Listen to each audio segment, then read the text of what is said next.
Well, welcome back. Thank you for having me back. Can't believe it's coming up 2 years. I thought it was longer. What does that mean? I don't know if that's an insult or not. Yeah, just over 2 years. Is that right? No, it would be 2 years this October. Really? Yeah. So it's coming up, though. Okay, how time flies. I remember it being a lot colder in this hall. Yeah. Yeah, we hadn't figured out the heating. Yeah. And now we don't... The last thing we want today is heating because it's roasting outside. Penrith looks absolutely beautiful. Yeah. It's gloriously sunny outside. Yeah, it's lovely and cosy. I'm not wearing 5 layers like I was last time. And you're not hungover? I can't believe... Well, alcohol has never passed my lips, so I can't believe that I was hungover last time I did this podcast. I think it was on the episode. One of the first things you said was, thanks for having me, I'm a bit hungover. I feel like we did it on a Sunday. Yeah. Well, of course I was hungover. Most days. We usually record on a Sunday. Of course I was hungover, but this is a school night, so all very well behaved. Yeah, all weeknights are school nights now, I suppose, because you used to get a lie in. Well, that's it. So you're here basically because you've had a pay rise.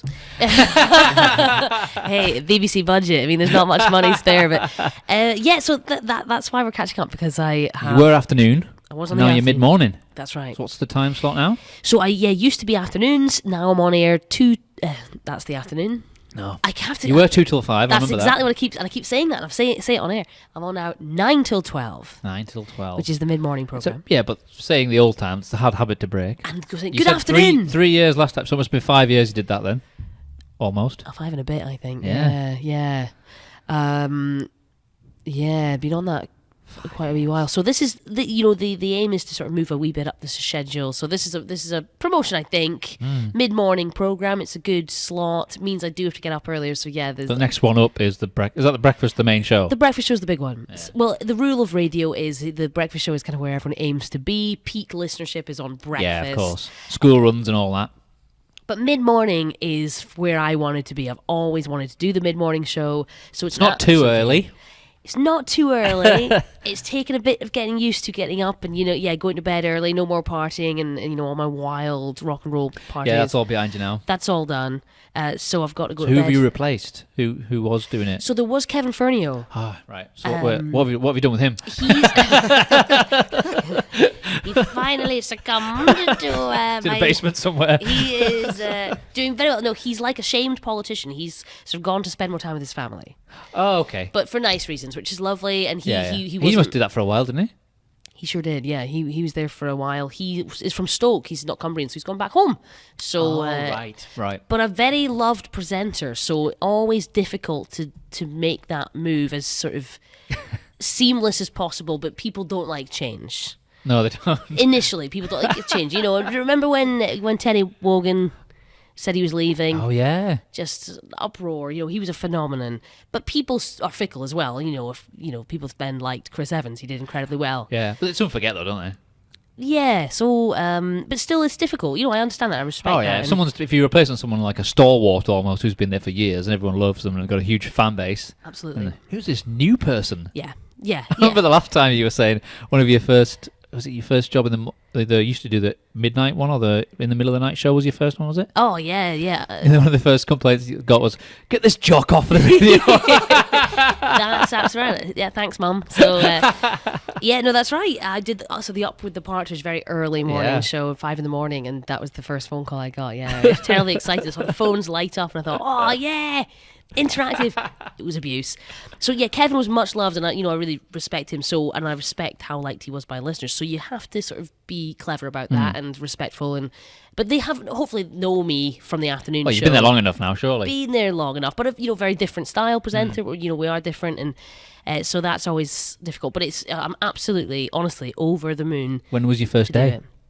About a month ago. Okay. Well, maybe end of April. And it was, Kevin did the Friday and I did the Monday. How long in advance did you know? A week. Oh, right. So it was fairly quick. It was quick. And I had to interview. I didn't just get it. I had to do it. I had to interview and I had to do a demo. So it wasn't just handed, I think in the old... Weird. Demo is like, just listen to my shows. Yeah. Surely, it's my demo. It's slightly different, because it's more a newsy programme. And, true, yeah. And I think, maybe in the old days of the BBC, I'm sure they just went to the pub and went, hey, do you want to do the breakfast show? Yeah. It's different now. They're not allowed to do that now anymore. No, so it was, it was a fair process and there was lots of candidates and it was... tricky, but I am honestly over the moon. It is my dream slot. Was there any other presenters who went for it, do you know? Or, Yeah. And was there just people from outside went for it as well? Was it Yes. open? Yeah. Right. Yes. Yeah. Well I done. know. And I managed to kill them all off. Because that's a pretty coveted slot, the mid-morning. It's a biggie. Honestly, it's where I've always wanted to be. 9 till 12. I hate getting up in the morning. I absolutely hate it. But once I'm there, I love it. And yeah, it's a joy. It's like an absolute school joy. time again, isn't it? Got to be in for school for 9. Isn't it? But you do know that I don't just work 3 hours a day. Yes, we talked about this last time. I do. I'm well aware of all the prep and all the stuff that goes into doing a radio show. You don't just show up, hit, let's go live, and then that's it. Show and go, they call it. Show and go. What do I look like, Chris Evans? No, I have to do a whole day's work. Like, I've got 2 pages of notes here on you. And I do that on most guests. I spend ages. You do work, exactly. Yeah. Then there's the editing, then there's the promotion, all the social media. It's not just sit down, hit record. Yeah, a lot of work goes into making But you it were look saying your unprepared. friends didn't appreciate that. They were just like, you do 3 hours a day? Call that a job? They love that. They absolutely love that. Oh, But now they must be taking it a bit more seriously. Mid-morning. Yeah. I mean, yes, definitely a bit more pressure, and I have to be more responsible. We're dealing with news issues, often MPs, and legal issues. So it's what are the main differences between the afternoon and the mid-morning then? so between 9 and 10, we will do sort of a talking point, and that will be topical discussion, getting people involved. Just like whatever's in the papers and Whatever stuff. in the papers. But yesterday, it's did you know, gentlemen, that it is Breastfeeding Awareness Week this week? No. Of course. And I'm well aware of breastfeeding. Well, it should be in your diary. So yesterday that was our main topic. We spoke about breastfeeding, and then Boris Johnson. Interesting segue to make there, just to clarify 2 different topics. He is a tit, I suppose. Oh, man. That's your opinion. I couldn't possibly say. Of course, it's my opinion. This is my show. Yeah, that's just to clarify. So a little bit of variety. It was more music based in the afternoons, and this is a bit more newsy. Lots of live guests in the studio. We do the Friday panel, which you must come on at some point. I Absolutely. think you really enjoy. Yeah. Again, we talk about the week in review, the big stories of the week. Yeah, I'll be up for that. And we do a wonderful piece. It's a privilege to do this. I do a thing called Life Stories, where I'll get a guest in. We'll do their life story, and you play it out throughout the week. And that has been a privilege. Some incredible Cumbrians telling their life story, and people will, it's amazing what people tell you when you get in front of microphones. As you know, people are very open. I find a lot of it is to talk less and just let them talk. Yeah. Even sometimes when they finish a sentence or a thought, if you don't say anything, it kind of provokes them to carry on.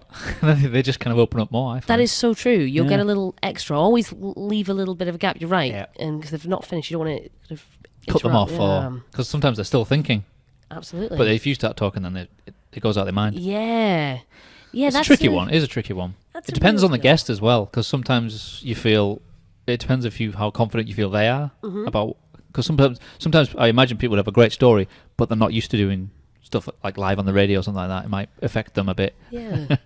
No, definitely. And yeah, everyone's different. So, when you put a microphone in front of someone, they can close up or they can open up. And Yeah. you've just got to gauge that. Even the ones who close up, I find, as long as you just persevere, they open up eventually. Yeah, you got to warm them Relax up. 'em. Yeah, you got to warm up. I've had some quite frosty guests before, or some Yeah. frosty celebrities, and you got to work your magic a little bit.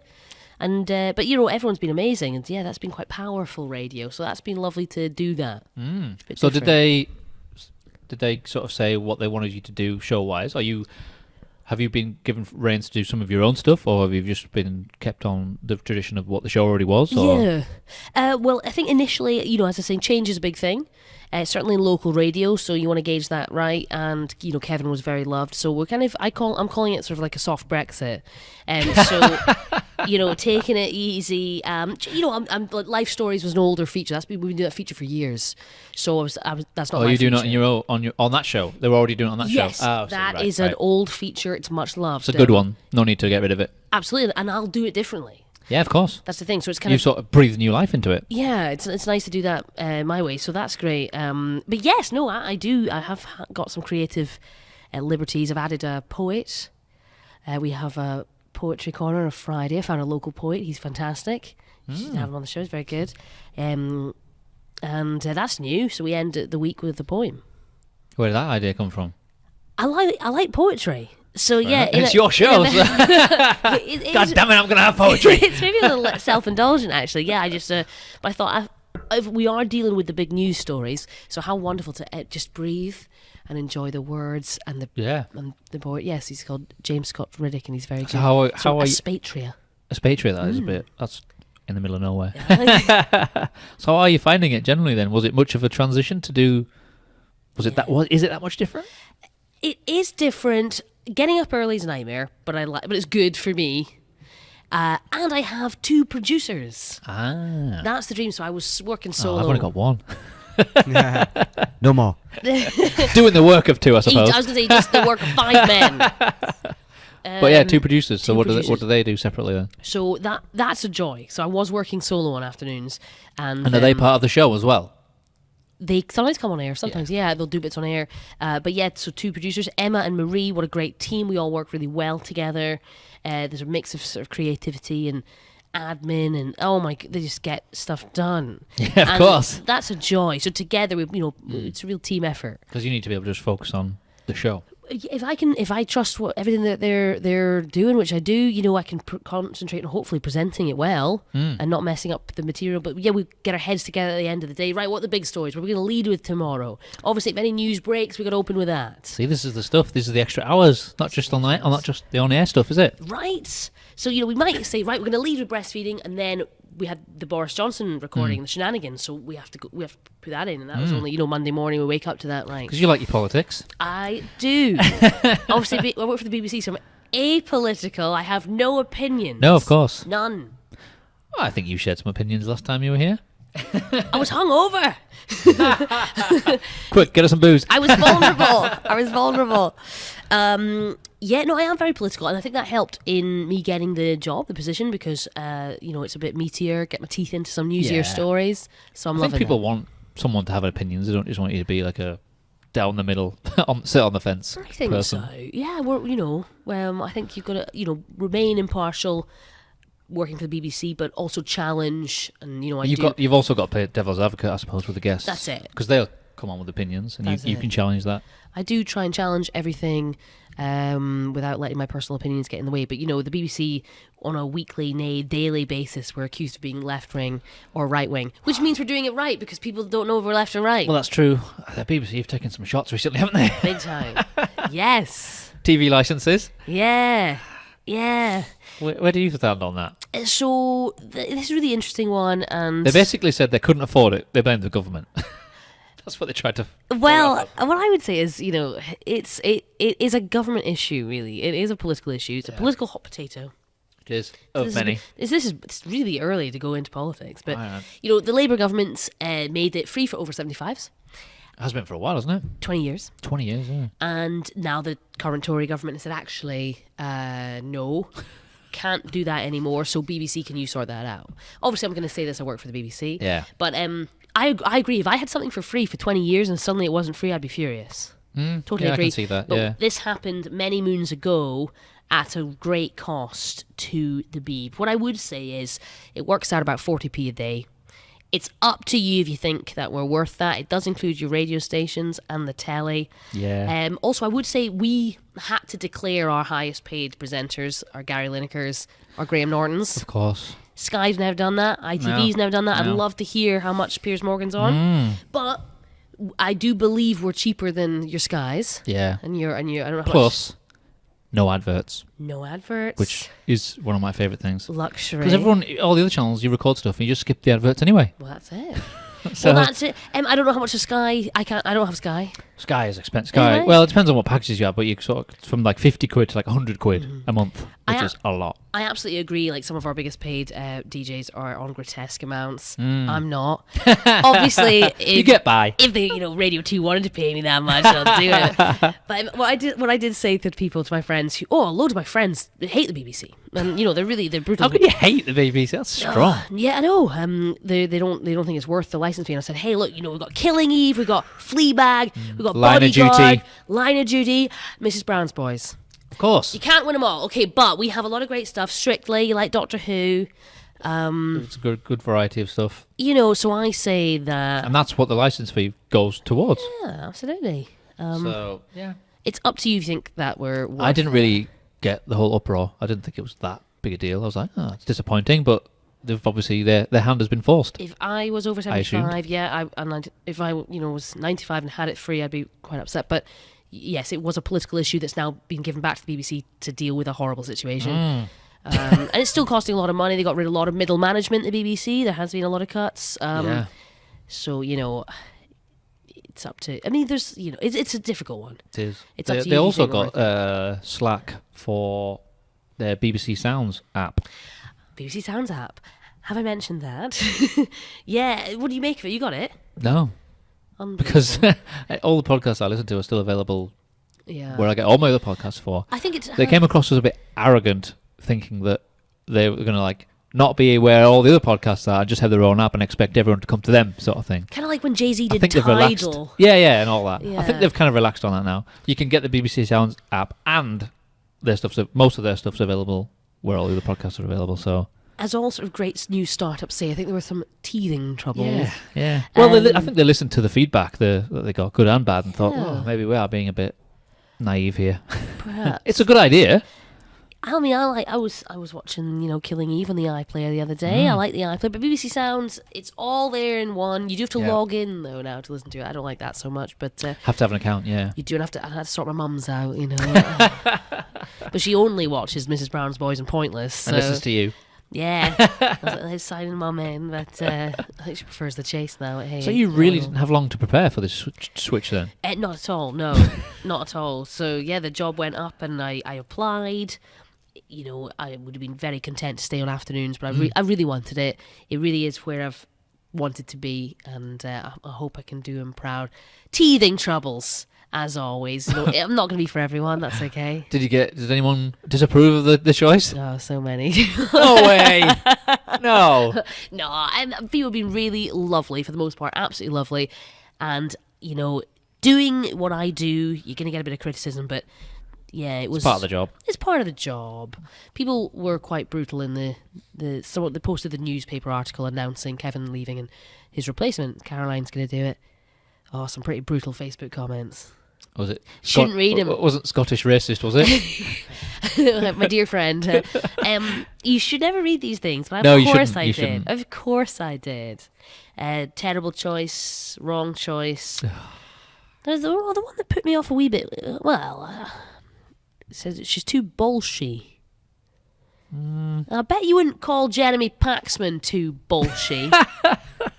I'm not sure I fully understand. I know what context to use that word, but I'm not sure I fully understand the meaning of it. Super chilled out. Yeah. Too bolshy. I don't know, but though you shouldn't read these things. But I did tell you that I am petty, evidently, and I don't mean you shouldn't be. You should rise above it. I did get a really cruel text message from someone saying I had someone that you knew. No, just a listener. I was on air and someone said, "It's terrible, Caroline, awful. You have no credibility. You're not funny, and you don't like no credibility. You've only done another show on the same station for 5 years. Well, no credibility whatsoever. Entitled their opinion to their opinion. Of course, absolutely, and you can't please everyone. And please, there's other folk on the other channel, but I printed out the text and I have it framed above my toilet. Yes, that's what I like to hear. I like that. Which is so petty, but great conversation when visitors come round. Yeah. We did that in Dino More when we released our debut album. All the reviews were great, and then this one just came in, it was like 4-star, 4-star, 4.5 star, 4-star, 1 star. And it's just like, this is terrible, just boring, drivel, generic, blah, blah, blah, blah. It just didn't fit in with any of the other reviews, and we were like... So we just copied it, tagged the guy in, and just put it out there. Good for you. The amount of shit he got. But you absolutely Hilarious. must. Yeah. You got to take into account the 5 stars and take into account the 1 stars. It just sounded like either he was having a really bad day when he decided to listen to it, or they gave that metal album to like a country guy. Maybe. That's all I could think of. Maybe he wasn't a metalhead. No. This was a band. I think he was just having a bad day. You know what? There's always that. You never know when someone's having a bad day. Off. Some people are having a bad day, and I'm sure this guy's nice, and he's totally. But you should rise above. You get that in anything though. Anything you do, you put something out there, you're gonna get good, and you're gonna get bad. Yeah. It's up to you how you interpret that. I definitely wonder if I'm thick-skinned enough. You must be by now. You think? Because are you still doing stand-up comedy? I do a bit of stand-up. That's one of them. I'm a sensitive soul. Yeah, but you've got to have fair thick skin to be a stand-up comedian. Yeah, Jesus. yeah, that is brutal. The nerves are still. Have you done it recently? The last gig I did was in Barrow, not that long ago. Okay. But not particularly recently. I've been concentrating on the radio. But Barrow was lovely. What a lovely audience. But the nerves, I can't handle the nerves, Mark. It's just... You'd have to do it. It's the kind of thing you'd have to do it a lot. You'd have to do it like 2 or 3 times a week, I think. I think so. I agree. And I'm just too busy. Yeah. And the scene, I think we could have a better comedy scene in Cumbria. It's a craft at the end of the day, and you'd have to do it a lot to sort of break that confidence barrier, I think. I think so. Like with the radio, you've done it. You did it years ago. You just did it. And that that's bigger audiences, one hopes, and yet the nerves of stand-up, it's very exposed, I suppose, when you're doing jokes. And, it's just me on the stage. It's just you. You're not representing anybody else. It's all you. Everyone's watching you sitting there. Sometimes it goes when it's silent and it's just you can hear your own voice and your own thoughts. Even you're like, oh my god. If the radio goes badly, I can just play a song. Yeah, or 3. Yeah, just a few back to back, make a cup of tea. But stand up, it's very exposed. It's jokes I've written. I'm saying please laugh. So I don't know, but.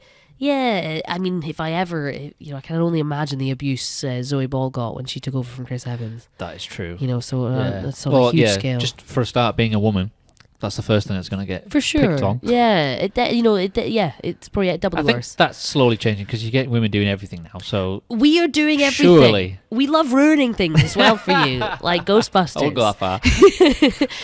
I didn't mind it. I liked it too. I liked it. I treated that whole Ghostbusters thing as a separate thing. Yeah, it was a different movie. it's a different Ghostbusters. They weren't. I didn't treat it as like they're just remaking the original. I enjoyed it, but it did. Yeah, it was alright. It upset. Have you seen it, Tech? No. All Lady Ghostbusters. I get it. I've not seen it. Yeah. It's alright. Yeah. It's alright. I mean, some nerds were upset, but Dan Aykroyd made a little cameo. Yeah. But yeah, different movie. So how do you feel about these the feminists who are insistent on that there should be 50% women doing 50% of everything? You sound like my dad. What about these feminists? What do you mean these, Caroline? What do you think of these feminists? Because I think feminism has kind of been hijacked a little bit these last few years, where it's become a slightly different thing, almost like men bashing. Yeah, they can't decide between either men are trash or women are equal to men. Yeah, I know. It's like. Yeah. We don't really trash. No, I know what you mean. That's a different type of feminism. Is what I mean. I would call that third wave feminism. Okay, right, interesting. No, I mean I'm a humanist. I believe in equality, and for me, feminism means equal pay for equal work. Yeah, that's my definition of feminism. And I think I know what you mean. Having equal voices, 50-50. ITV recently said they won't have all male comedy writing panels. So we've got a. Yeah, I hate tokenism. They'd put a woman on a panel show. That is detrimental. Often it wouldn't be a comedian; it would be like a personality, like Carol Vorderman or Jamelia or someone, rather than a stand-up. That's getting a bit better. I hate banning anything. I wouldn't say we're banning all male writing groups. The idea that to have a bit of diversity in a writing team, that's a good one, because I guess your comedy's going to be more representative and more people are going to laugh at stuff, and women laugh at sometimes. You can do a womany joke. And so it's nice to have women kind of writing those jokes, similarly to men. If you're going to write Dad's Army, it's probably going to be more blokey and the cast's all male. Yeah. Because it was set in the home guard. Just because of the time it's based on. Absolutely. Yeah. So I hate the idea of banning things, and I don't like to think that sort of being hijacked by maybe some more extreme feminism. I mean, I'm a huge fan of men. I love them. Men are ace. Big into men. But what I was going to say was, I think it's terrible, the idea that if you're just putting people in to make up the numbers. Agreed. I think it should be whatever you're going for. It should be whoever's best at it, whether that be a man or a woman. If there's more men doing it, then there's more men doing it. Don't just whack a load of women, or like trying to get the black to white ratio equal just for the numbers. Positive discrimination, they call it. I mean, if you're going to be political, Tony Blair instigated women-only party lists, so a woman would be elected. Personally, I believe the best person should get the job. Yeah, always. And I know the BBC's probably, they definitely get accused of sort of pandering to 50-50 and being very equal. I can tell you this, I was the best person for the job. Exactly. Male or female. I don't doubt that for a bunch second. of men went for it, a bunch of women went for it, and I hope and I Exactly. believe I was the best person for it. So, Yeah. and I want my job because I'm the best DJ, not because I'm a lady. Yeah, I think that's why you got the job. Thank you. I think that's a bit of a no-brainer. Yeah, thanks, man. No, definitely. And so that's how I feel. But yeah, but diversity is good. Definitely when it comes to comedy writing. It was sort of the oldie days. I think Father Ted was all male writing team, Graham Linehan and that. Yeah. But there's some I of don't our think that was by favourites. choice though either. There was just less. I think like as years have got, if you go further back, there's less and less women doing most things. And as time's going on, it's getting more and more. That's natural. Yeah, you're right. There were fewer females in the writing room then, but also don't insult some of my favourites like Victoria Wood, French and exactly. Saunders, Julia Davis, Ruth Wilson, who co-wrote Gavin and Stacey with James Corden, Yeah. Connie Booth co-wrote Fawlty Towers. But John Cleese was a bigger name from Monty Python. But everyone seems to forget that, don't they? Well, that's it. John Cleese was the name. So, so many of the funniest people I know are women and all those. So, in a way, it's kind of patronising to my heroes. Have you watched those programs where like it was all right in the 70s or something? Where there's a lot of celebrities watching clips from I've the seen it. 60s and the 70s where you're like, oh my God, I can't believe you just said that. It's all right in the 70s. Sounds like a terrible show. Yeah, not much was great then. Like I think. white people doing singing and dancing dressed as black people, all that stuff. I mean, this has got to be further back than the 70s. I mean, oh yeah. Some of it was. It's shocking. It's so You we just can't believe it. hopefully come a long way, but Yeah, there's a lot definitely. of stuff. Yeah, but that's just. But there was like younger people watching it who, they obviously it was before their time, and they're like, I can't believe this was even a thing. Yeah, absolutely. And I can imagine that shock. I mean, yeah, this inherent blatant racism, and I think now that it's so shocking to us, things that we find weird now, things that are still disputed now, hopefully will be shocking. Like we're gonna say, I can't believe we had plastic bags, and I can't believe people were worried about women bishops. That's Or soon women gonna anything, be- pretty yeah, much. I mean, that's gonna hopefully our kids and grandkids' generations will be. You guys use plastic bags. I think going back to the equality thing, it's not a case of making sure there's 50% of women, 50% of men, or 50% of black people, 50% of white people. It's just black people and women should have the opportunity to do it if they want to. Absolutely. But let's not kid ourselves that they should be equal, because if they're equal amounts, because there might not be as many people want to do it, and that's fine. Yeah, and they go, we need more female engineers and scientists. I'm like, yeah, that's awesome if they want to do it. Yeah, to say we need them, that just makes it sound like for the numbers. I didn't. Yeah, exactly. And there'll be loads. For equality. I think it's more, you can't be what you can't see. They're saying, it'd be good to have more role models. We're watching, the Women's World Cup right now. Yeah, I I've been think watching it. certainly with MPs though, there is, they should be ethnically diverse to represent the UK and and the population, and that's women and men in different ethnicities. Yeah, definitely. So that just represents the UK. But yeah, that's great to have more girls doing science. Totally awesome, yeah. But as long as they want to. Yeah. Because I did not want to do science. The fight should always be to make sure women have the opportunity to do it if they choice. want to do it. Absolutely. Not let's cram as many in to make the numbers even. Yes. That sounds like a terrible idea. But I think they're worried that maybe girls aren't going for some of these subjects because they see a bunch of dudes in the classroom. What they need is someone to do it to show other women that it can be done. Yeah. That sort Yeah, of like thing. Rachel Riley from Countdown. She's Yeah. been doing stuff on getting girls into maths and science. Of course, and, you yeah. know, and she's great. She's really funny, and so yeah, that More can role all be models really- like that. Yeah. And like you are now. I don't know. Well, but I loved Sarah Cox growing up. So Yeah, I'm she's huge- funny. She's She's funny. hilarious. And Yeah. so that, I guess, hearing her, I was like, oh yeah, cool. And Victoria Wood certainly doing Yeah, comedy. I remember Yeah. thinking, oh, I could do jokes. I don't have to Yeah. do pretty things. And you've still never sweared on air? Never. Wow. It's amazing. Did I say that 2 years ago? Yeah. I'd never sworn. No, you said you'd done pretty well. I never You didn't categorically say I've never sworn on air, but you said you're pretty sure you I think have. a listener, someone came on the show and swore, didn't they? Yes, yeah, and you had your outside broadcast, so Yeah. I'm going to get assholed. Do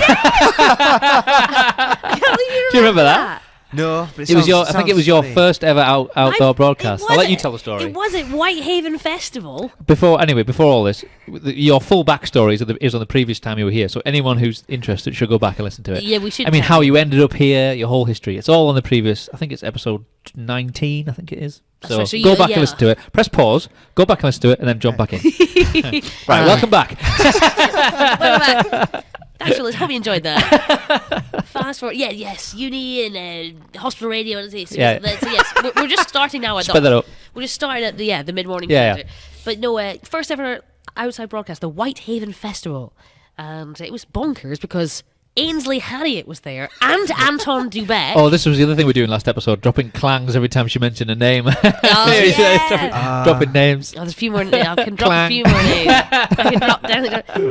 And we still let's ask a lovely person from Whitehaven how they're doing. And yeah, this sweet butter wouldn't melt. Old lady, oldish woman. And I remember because she was in like a lemon cardigan. I was like, oh, how you doing? Yeah, how you having a nice time at Whitehaven? Oh, it's lovely, yes. We're going to see the Bay City Rollers later. Oh, great. And then what? Then we're going to get absolutely arseholed. Ah? And I was like, I've never heard that term used to mean drunk. Even if she said like shit-faced or... That's more normal. Or you could say hammered or... Hammered, Oh, Michael McIntyre's one. Fucking pajamaed. Utterly Utterly gazeboed. Utterly gazeboed. You can use any term now. And she picked that. And she was loving it. She was laughing. She knew she'd done it. Mischievous grin on her face. Cheeky little thing. Absolute. The original prankster. Yeah. So yeah, that was... no, I've been very good. I swear quite a lot off air, anyone will tell you. But I think that's why I'm not... I say naughty word. A potty mouth out of the radio, and then I'm very good at it. I don't mind swearing. I don't like it when someone F's and blinds every other sentence and every word, but... I think it was invented for a reason. It has its purposes. It sounds good in the Scottish accent. Yeah, it does. I think it does, yeah. But no, I'm good. I won't swear because my mother would be very upset. She did not bring me up like that. But no, I'm very good on air. No more awful clangers, I don't think. I've been quite lucky.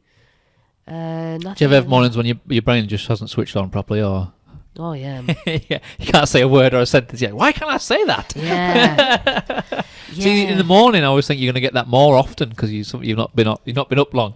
But 9, it's early, so like today I have to say benevolent. Oh. Yeah, and I struggled. But while the song's playing, benevolent. I was practicing it. Yeah, benevolent was hard. I did stumble that, and Have you got any known words that you just struggle to pronounce? I struggle with like Worcestershire. I think a lot. I struggle with spelling it, not saying it. Yeah. Oh no! Some of those words. How is that pronounced? The way it's considering the way it's spelled. Is it Worcester or Worcestershire? Have you seen Worcestershire. Have you seen the Italian American guy trying to pronounce Worcestershire sauce? I've heard about this. I've not seen it. Yeah, so you don't tell them how it's pronounced. You just tell them the spelling, and then Americans have to sort of what do you think this word is? Like, I'd love to have it pronounced Loughborough. Oh my goodness. I mean, even Edinburgh, Bruff by Sands. Yeah. Give them Trepenna. Oh, yeah. Can you imagine? So that's spelt Trepenor, is it? It's spelt like Torpenhow. Torpenhow, that's it, yeah. But that is Trepenna, yeah. Yeah, I think I did the same thing. If you've never heard it... No. How do they end up different, how they're spelled? No, I wouldn't want to learn English. Like we've got round here, broom. Broom? It's pronounced broom, but it's spelled Brougham. Yeah. How is that pronounced broom? Yeah. How? Browham. It's a Browham. Or Brougham, at least. Brugaham. Yeah. I thought it was Bruffham. Bruffham. Oh, yeah, because we have a place called Bruff, Brough. Yeah. When did GH become an F? I know. Edinburgh. Yeah. Yeah, the Americans do say that. Did you used to pronounce it that way a long time ago? Did you used to say knife and knee? Yeah. Knight. Yeah. Knight in shining armour. Yeah. Knift. Yeah, surely it would be Nift. Nift, if it's GH. Imagine trying to teach there, and there. A lot. You see, as you see, a lot online. A lot of people still don't get that. I mean, don't get us started on that. But you don't want to be that person who picks them up on it. No, I don't like to be a grammar pedant, but I do pride myself in being okay. But like today, yes, now and then on the radio, you can't. Your syntax is all over the shop, and I'm saying I don't do any of the. I don't abbreviate any text typed or text message or messenger or anything. You do the Queen's I English. type proper everything because I just think it's lazy, and I was getting really bad at it in my teens, late teens, when phones were like coming. You know, those buttons on the old texting where you had to press a button 3 times to get to either the B or the C. It wasn't a keyboard. It was on your like, big Nokias. Yeah, when you could with play one Snake. thumb you were like. Yeah. You're like, oh my god, I used to type really fast. A really primitive system. Oh, I miss those phones. Snake. Snake, yeah. They just pretty much did phone calls and texts, and that was it. One message received, and it was all that on you. So exciting. I topped up £5. Topped up £5. That would last me a month. Oh, that was one of the first things I did when I got a job, was get off pay as you go. I used to hate having to top it up. Oh, really? I used to do my head in. I think my dad still does. Some people still do, if it works. Some people don't use it a lot, though, so they just top it up, and it lasts them for ages. Yeah. Which is fair enough. I think it's, he's on the same pay as you go for the last couple of years. Oh. Yeah. So this is fun, by the way. Just to point out when For our audio listeners, yeah, what we do on here is What's we every guest is the same. Probably, So it was I'm not probably special. I I'm think not it was like the episode after you started doing it. Yeah. So what is this? It's an anagram of your name, Ray's Boner Control. Ray's Boner Control, which Yeah. will be my new stripper name. Of course, that's what we were thinking. Ray's Boner Control, Caroline. Some Robertson. guests don't even notice it. Other guests get here straight away. Go, what's my anagram? If you hadn't said, I would never have got that was an anagram. No way. It just depends on the guest, but Yeah. it's just what we do here. It's kind of started as a joke accident thing, and it's kind of stuck. That's amazing. And there will be a photo of you at the end holding it up. Good. And it'll be a very proud moment. Sounds like a campaign, doesn't it? We could blur out boner because that's a bit rude. If we took a photo of it, you know. Do you think? Do one of those blurry photo. Is it too rude for you? Yeah, nah, it's fine. It'll be fine. If I get really famous, we'll take it off. You can blur it if you want. How long did it take you to do that, or did you put it into an anagram finder? Yeah, we do anagram finders. Yeah, you which is didn't. you don't have to do anything manually these days. A couple of days before we start messaging each other with who can come up with the funniest one. I'm very pleased with that. Thank you so much. There were some ridiculous ones, from the sublime to the ridiculous. But at the end of the day, you could spend hours trying to choose one. It's like, right, we're going for that one. That's the fun. You find the funniest or the rudest. The Nathan Christie Baird, who is, as we speak now, that episode hasn't come out, but his name was, it stopped at 10,000 anagrams. Whoa. They just go, it stopped at 10,000. I was like, how are we going to choose one? And some guests, you just can't. Who was the one who was really bad? You said his name is terrible. Oh, it was Darren Horn, was it? It might have been, yeah. Just couldn't find anything funny. There's 3 R's in there. Yeah. Horn. We had to buy new letters. We had to buy a set of new letters because we just, What? some guests just had too many R's or E's or. Yeah. Well, I'm delighted with mine. That's got to be up there as some of the best. Ray's Boner Control. I'll say that tomorrow. Good morning is Ray's Boner Control Ray's Boner Control Day. on BBC Radio Cumbria. What a good radio voice you have. Do you think? Yeah. I don't know. It's all right. Some people like Has it. your Scottish accent changed since you arrived in this land? My mother thinks so. She thinks I've got some sort of Cumbrianisms. You've kind of toned it down a bit, do you think?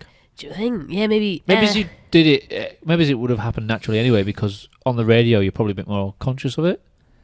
I think we all put voices on. I try and be as authentic as possible, and I was told to always be natural. Yeah. And say You are Scottish, so be Scottish. Yeah. But don't be too Scottish. like if I came on, okay, the news.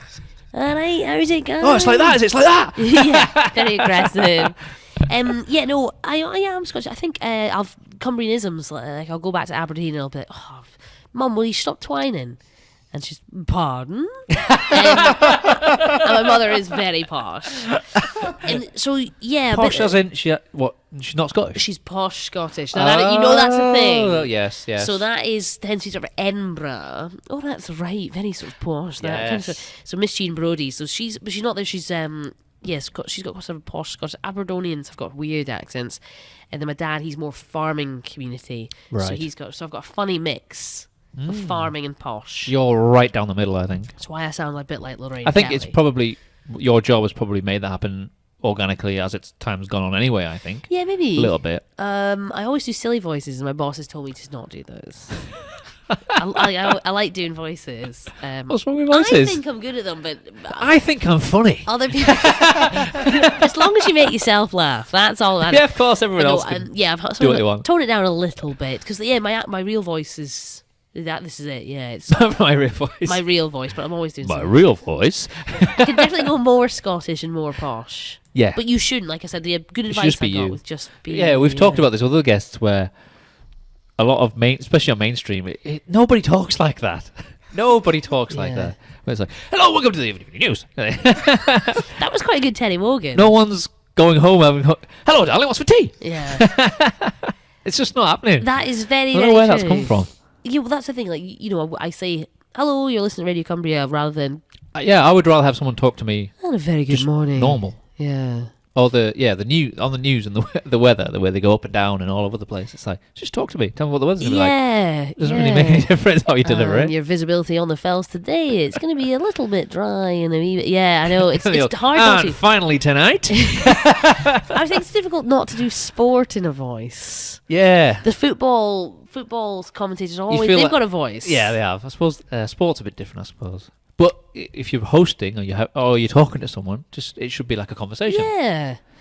Yeah. I mean, it used to be RP on the BBC. It was all good evening. This is the 10 o'clock news. Yeah. You're listening to it, And you never heard accents either back then. No accents. But now they love a regional accent, and we're seeing more diversity, which again I think is good. I've never turned on Radio BBC. I don't know if is it BBC Radio Scotland. BBC Scotland, yeah. I've never turned it on and there's not been someone Scottish on.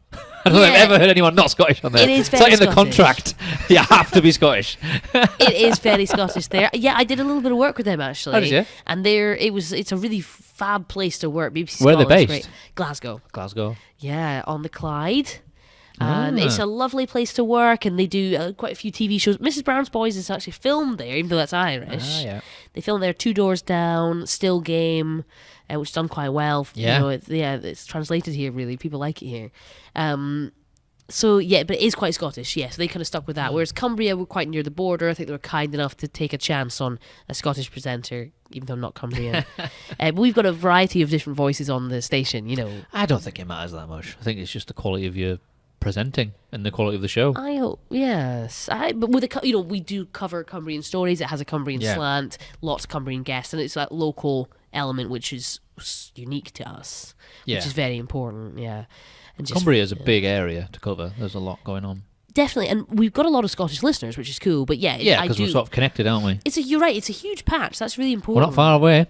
No, we're not far, but we've got to cover. You're right, like rural Cumbria, and then it is a huge You area. just cover. Does BBC Radio Cumbria go like Southern Scotland as well?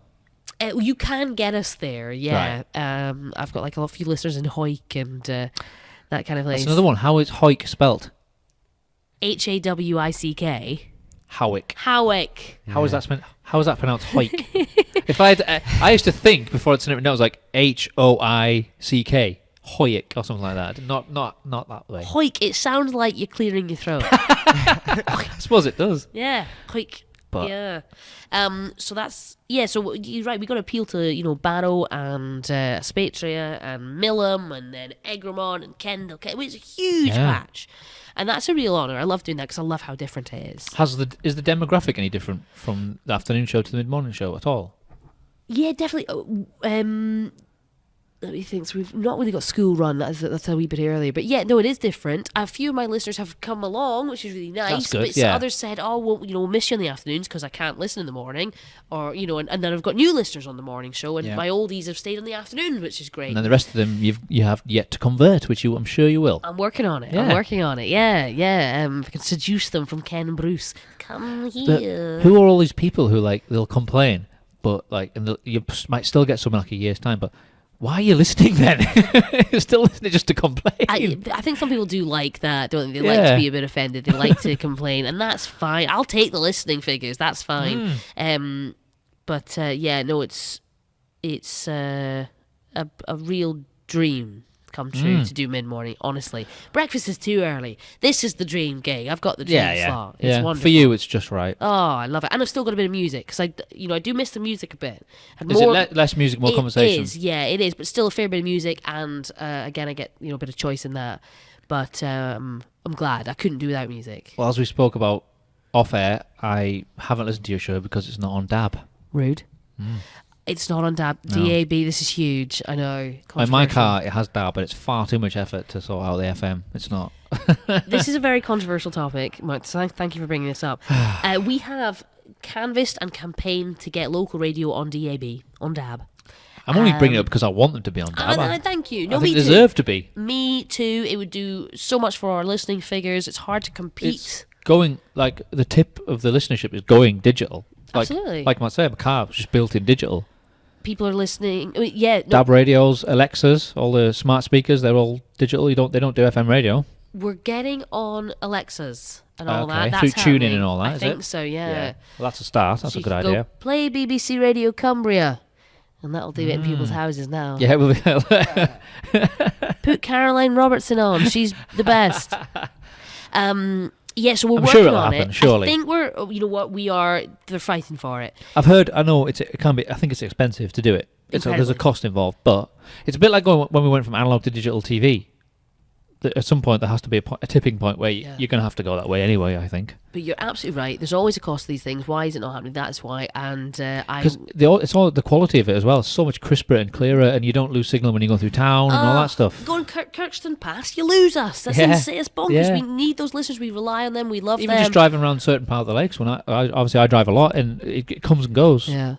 If your local radio station's dropping out, you're going to switch over. I appreciate that. And we need to get on as soon as possible. It's honestly the bane of our lives. I would love it. We really working hard on it, and it would make a huge difference. But yeah, we got to move with the times, and I think local radio is turning a corner in that respect. We still, without alienating our listeners, we love our listenership and our target. But you got to get on the podcast like you. We got to get on the social media, which we're doing. And DAB would just be a big step for us. They should have podcasts as well. Yeah, well, we'll see. Because I was on Helen Milliken's show Oh, brilliant! Which night? back end of last year when they had the Friday showcase. I don't know if they do that anymore. Yes, Can't remember if they do. yes. So That was good. Just talking about the show, about the podcast. brilliant. It was really good. Because we had Miraculous Cumbria, those two. Jane Postlethwaite. Yes. You know her, don't you? Funny comedian. Her do their podcast. They came on here, and then they went on Radio Cumbria with Helen Milliken, and then they suggested me to her, so then she had me on as well. So How fantastic! I it all love worked out. that podcast Yeah. family, and everyone supporting each other. How nice. But I was saying to her that like certain shows, especially more conversational ones, that would make a perfect podcast. Just to cut out the conversation bits, put them together, half an hour or an hour. Just most shows do that these days. It's a great way to, because I don't listen to most radio stations, but if certain shows have a podcast, I'll definitely download that and I'll listen to it. Yeah. Like Jason Manford, he's on Absolute Radio on Sunday mornings from, I think it's like 8 till 11, I think it is. I never listen to it live, but they put a podcast out of it, and I download that later that day. And it's to it the on Monday. best bits. It's the best bits. I'd It's like funny. to do a best bits. Don't know how I long think it would so. be, but I'd like to do the best bits. You could even just do one a week, best of the week. If there's enough material, yeah. Surely. You play less music now anyway, so it makes sense. No, just some of the guests I've had on. I was going to drop a name. Clang. I had Alistair Campbell on a couple of weeks ago, and so it'd be good to some of the big names and then some of the local stories. Yeah, like the breastfeeding bit was great this week. I was really proud of that. So was that a bit of the breastfeeding thing? Was that getting opinions from both ends? Absolutely, yes. Yeah. So again, it was very balanced. I think that was really important. So What's your opinion on that? on breastfeeding? Well, I'm not a mum. I'm not a mum, so I always I'm not a parent either. No, so I always kind of keep my beak out of these things when I'm not. But I think every woman is different and has to be treated individually. So, we know that there's great stuff in breast milk. It's good, fantastic, but not everyone can do it. And people text in, and I said, please, let me know your experiences. And people, text in and were really honest. So that was I was wondering if the debate was like breastfeeding in public. Oh, yes. Well, this was more about breastfeed. Is breast best? They always say that. Breast is best. So we had that. But I did ask that. I said, because we had a new mum in the studio. She was brilliant. And I said, have you felt any awkwardness? And she said, yeah, a little bit. And, you're very discreet. And there's all these amazing bras you can click off. Attachments and compartments. That's amazing.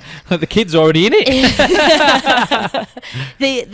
She said it's pretty cool now, but it's other people. It's most businesses are very breastfeeding friendly, of course. But you get some people like vehemently against it in public. I know, yeah. But I was on the opinion like, what would you rather? A screaming kid go rah, and then as soon as you pop it on, silence. I'm like, I vote for silence every time. It's very natural. What an absurd thing to be upset about. Yeah, it's very weird to. People like to get upset about things. People do. Like to have a good moan. Yeah. It's a very British thing, isn't it? It's very British to moan, but no, no. Of course, I'm all for breastfeeding in public, anywhere. I was like, do it in the studio. Yeah. Yeah, absolutely. If I ever have a baby, I'll be one of the first to do that. So You see the webcam's on that day, but yeah, I'd breastfeed the baby, absolutely. So where do you get most of your topics to talk about then? Do you just look like current affairs and stuff? Yeah, well, because I've got the team now, which is Ace, so we really do put our heads together of a night. So we'll come off air at 12. Go, yeah, what was good? So you just do it from day to day? Day to day. Oh, yeah, it's short notice. So on Friday you do Monday, and then Monday you do Tuesday, and so on. Right. You can't obviously do too much on a Friday because you're at the weekend. A lot can happen. Something happened a weekend, yeah. But today we came off at 12, went, right, what worked, what didn't, what was good, what wasn't, and then, right, tomorrow. Yeah. So, like, we'll look at so you had a quick recap of like how today went. That's a good idea. That's definitely a good idea. I think it's good, and they're really honest. They're brutally honest. I think that's the best way. Yeah. Like, you don't want to brush anything under the carpet because things don't get resolved then, do they? Definitely. And, that was really strong, Caroline. Not so good then. I thought you should have asked them this. And so, and that's great. And yeah, I'm learning every day. But yeah, then we'll go, right, what are the big stories? So we'll keep an eye, obviously, on the Tory leadership race, right? And then we've got, what else have we got? And so tomorrow, let me think. We're talking about people apparently say I love you too fast. This is inspired by Love Island. This isn't going out for a couple of weeks, so we can happily talk about this. Oh, that's fine. So there's no spoilers. So, yeah. Where did you get this from? So Love Island's on right now. I don't watch it. I don't watch it. But it's really funny because these people who have been thrown into this reality TV show, and within a few weeks they say that they love each other and we have a connection. You've known them for half an hour. So yeah, I'm doing a talk. That's a fun talkie. Yeah. Are we bandying this around too much? That's kind of a fun thing for people to get involved with. When was the last time you said I love you? Yeah, I get that. And that's kind of fun. So we did the thing. It's funny, people on TV say it too much. Or too quickly. What a surprise. I've not seen it. But there was a great thing with Love Island. Again, I promise I've not seen it, but there was apparently a girl said like about 60 times in 5 minutes. Oh, don't they all? Right? Like. And I was like, totally, literally, it was like literally, that's the other one. Literally, like. It was like basically on my days. Oh my God, on my days. At the end of the day, like, I was probably mugged off, yeah? So there's a lot, and we did a thing on. That was a good accent, well done. Thank you so much. And we did a thing about. I totally do voices. Yeah. We did, the English language, and because a school had banned the word "like" as a result of this from the classroom. What if you like something though? That's different.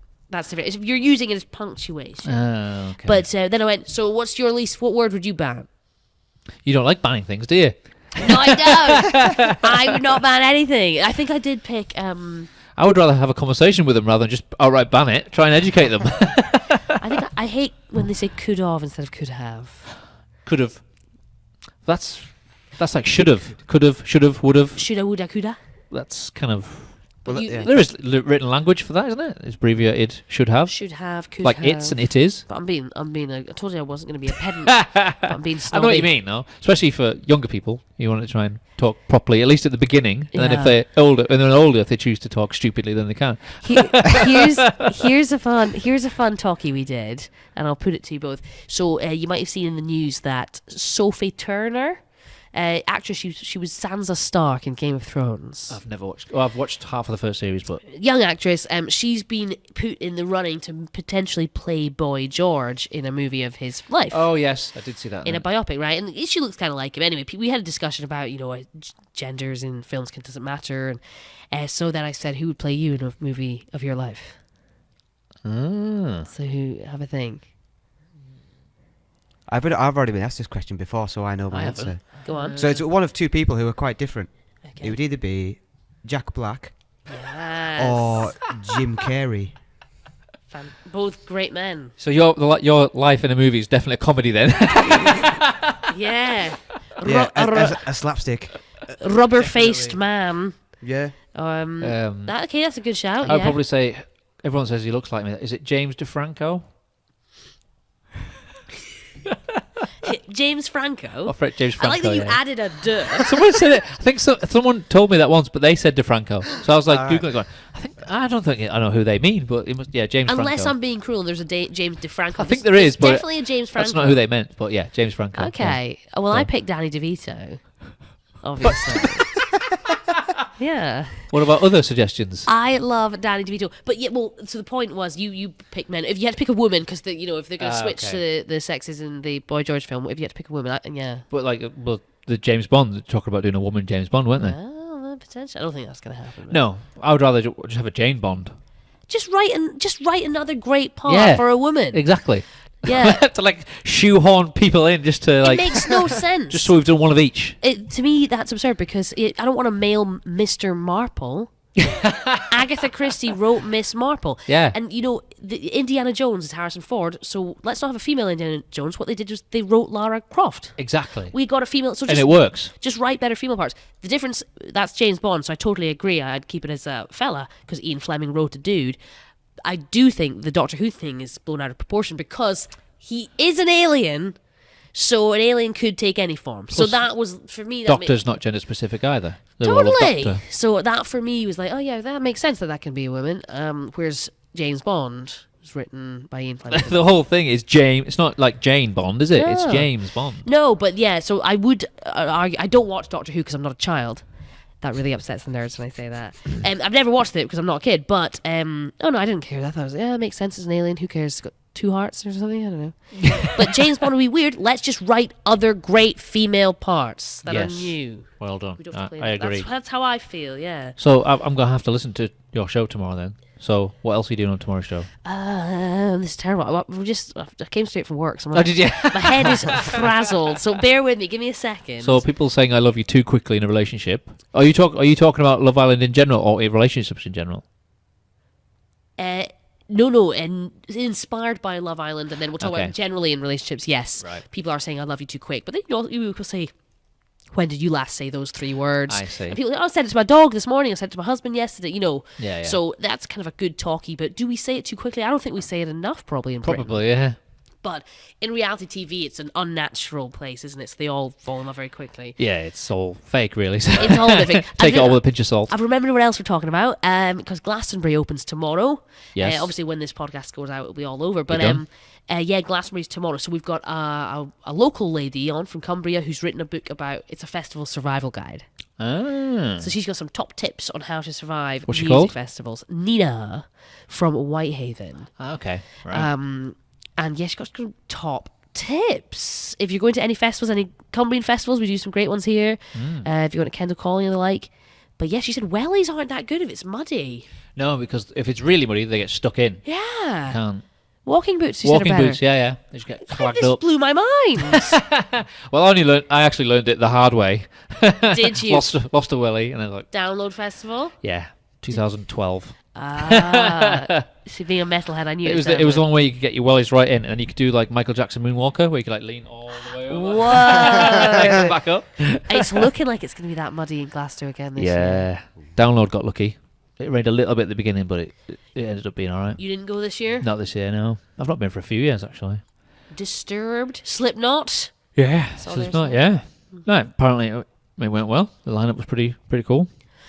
See, I sounded like I sounded like my dad there. Disturbed? Slipknot? Just naming rock bands that I know. Yeah. Reef Knot? Yeah, so that's tomorrow. And a real variety, you know. I'm gonna listen. Thank you. Please do. And whether you listen online, we're on Freeview now. Oh yes. So we're not got of course. DAB yet, Yeah. but we're on Freeview. And you can listen on smart speakers then. You sure 'Cause can. I think you can get it via TuneIn. That's it. You can. TuneIn is part of Alexa. And we're Freeview channel 721. So She knows the I stats. know it. So we're getting there. But yes, Yeah. that was a yes. You just need as many ways for people to listen to you as possible. Absolutely These yes. days. Yeah. And obviously they started their own Instagram now. Yes, as I say, the social media is good. Our Twitter's very good. So you've got is it a young team on the go now? It's a good mix, actually. It's a good mix because I think it's important. You know, I think a lot of the older DJs, you know, they are they're techie people anyway. You know, so Yeah, they're yeah, cool yeah. to learn these things. And I'm not huge on Facebook and social media, but It's part of it, isn't it? it is, and I think our videos are getting more advanced. And you'll have seen a lot of talk stations, you know, our rivals, but things like LBC. They do very well with they film videos of their presenters. And they put it online and Absolutely. stuff. So I think we're looking. Is yours to filmed do at more all? of that. Have you got the webcam? Webcam, yeah, and we're going to do some more filming.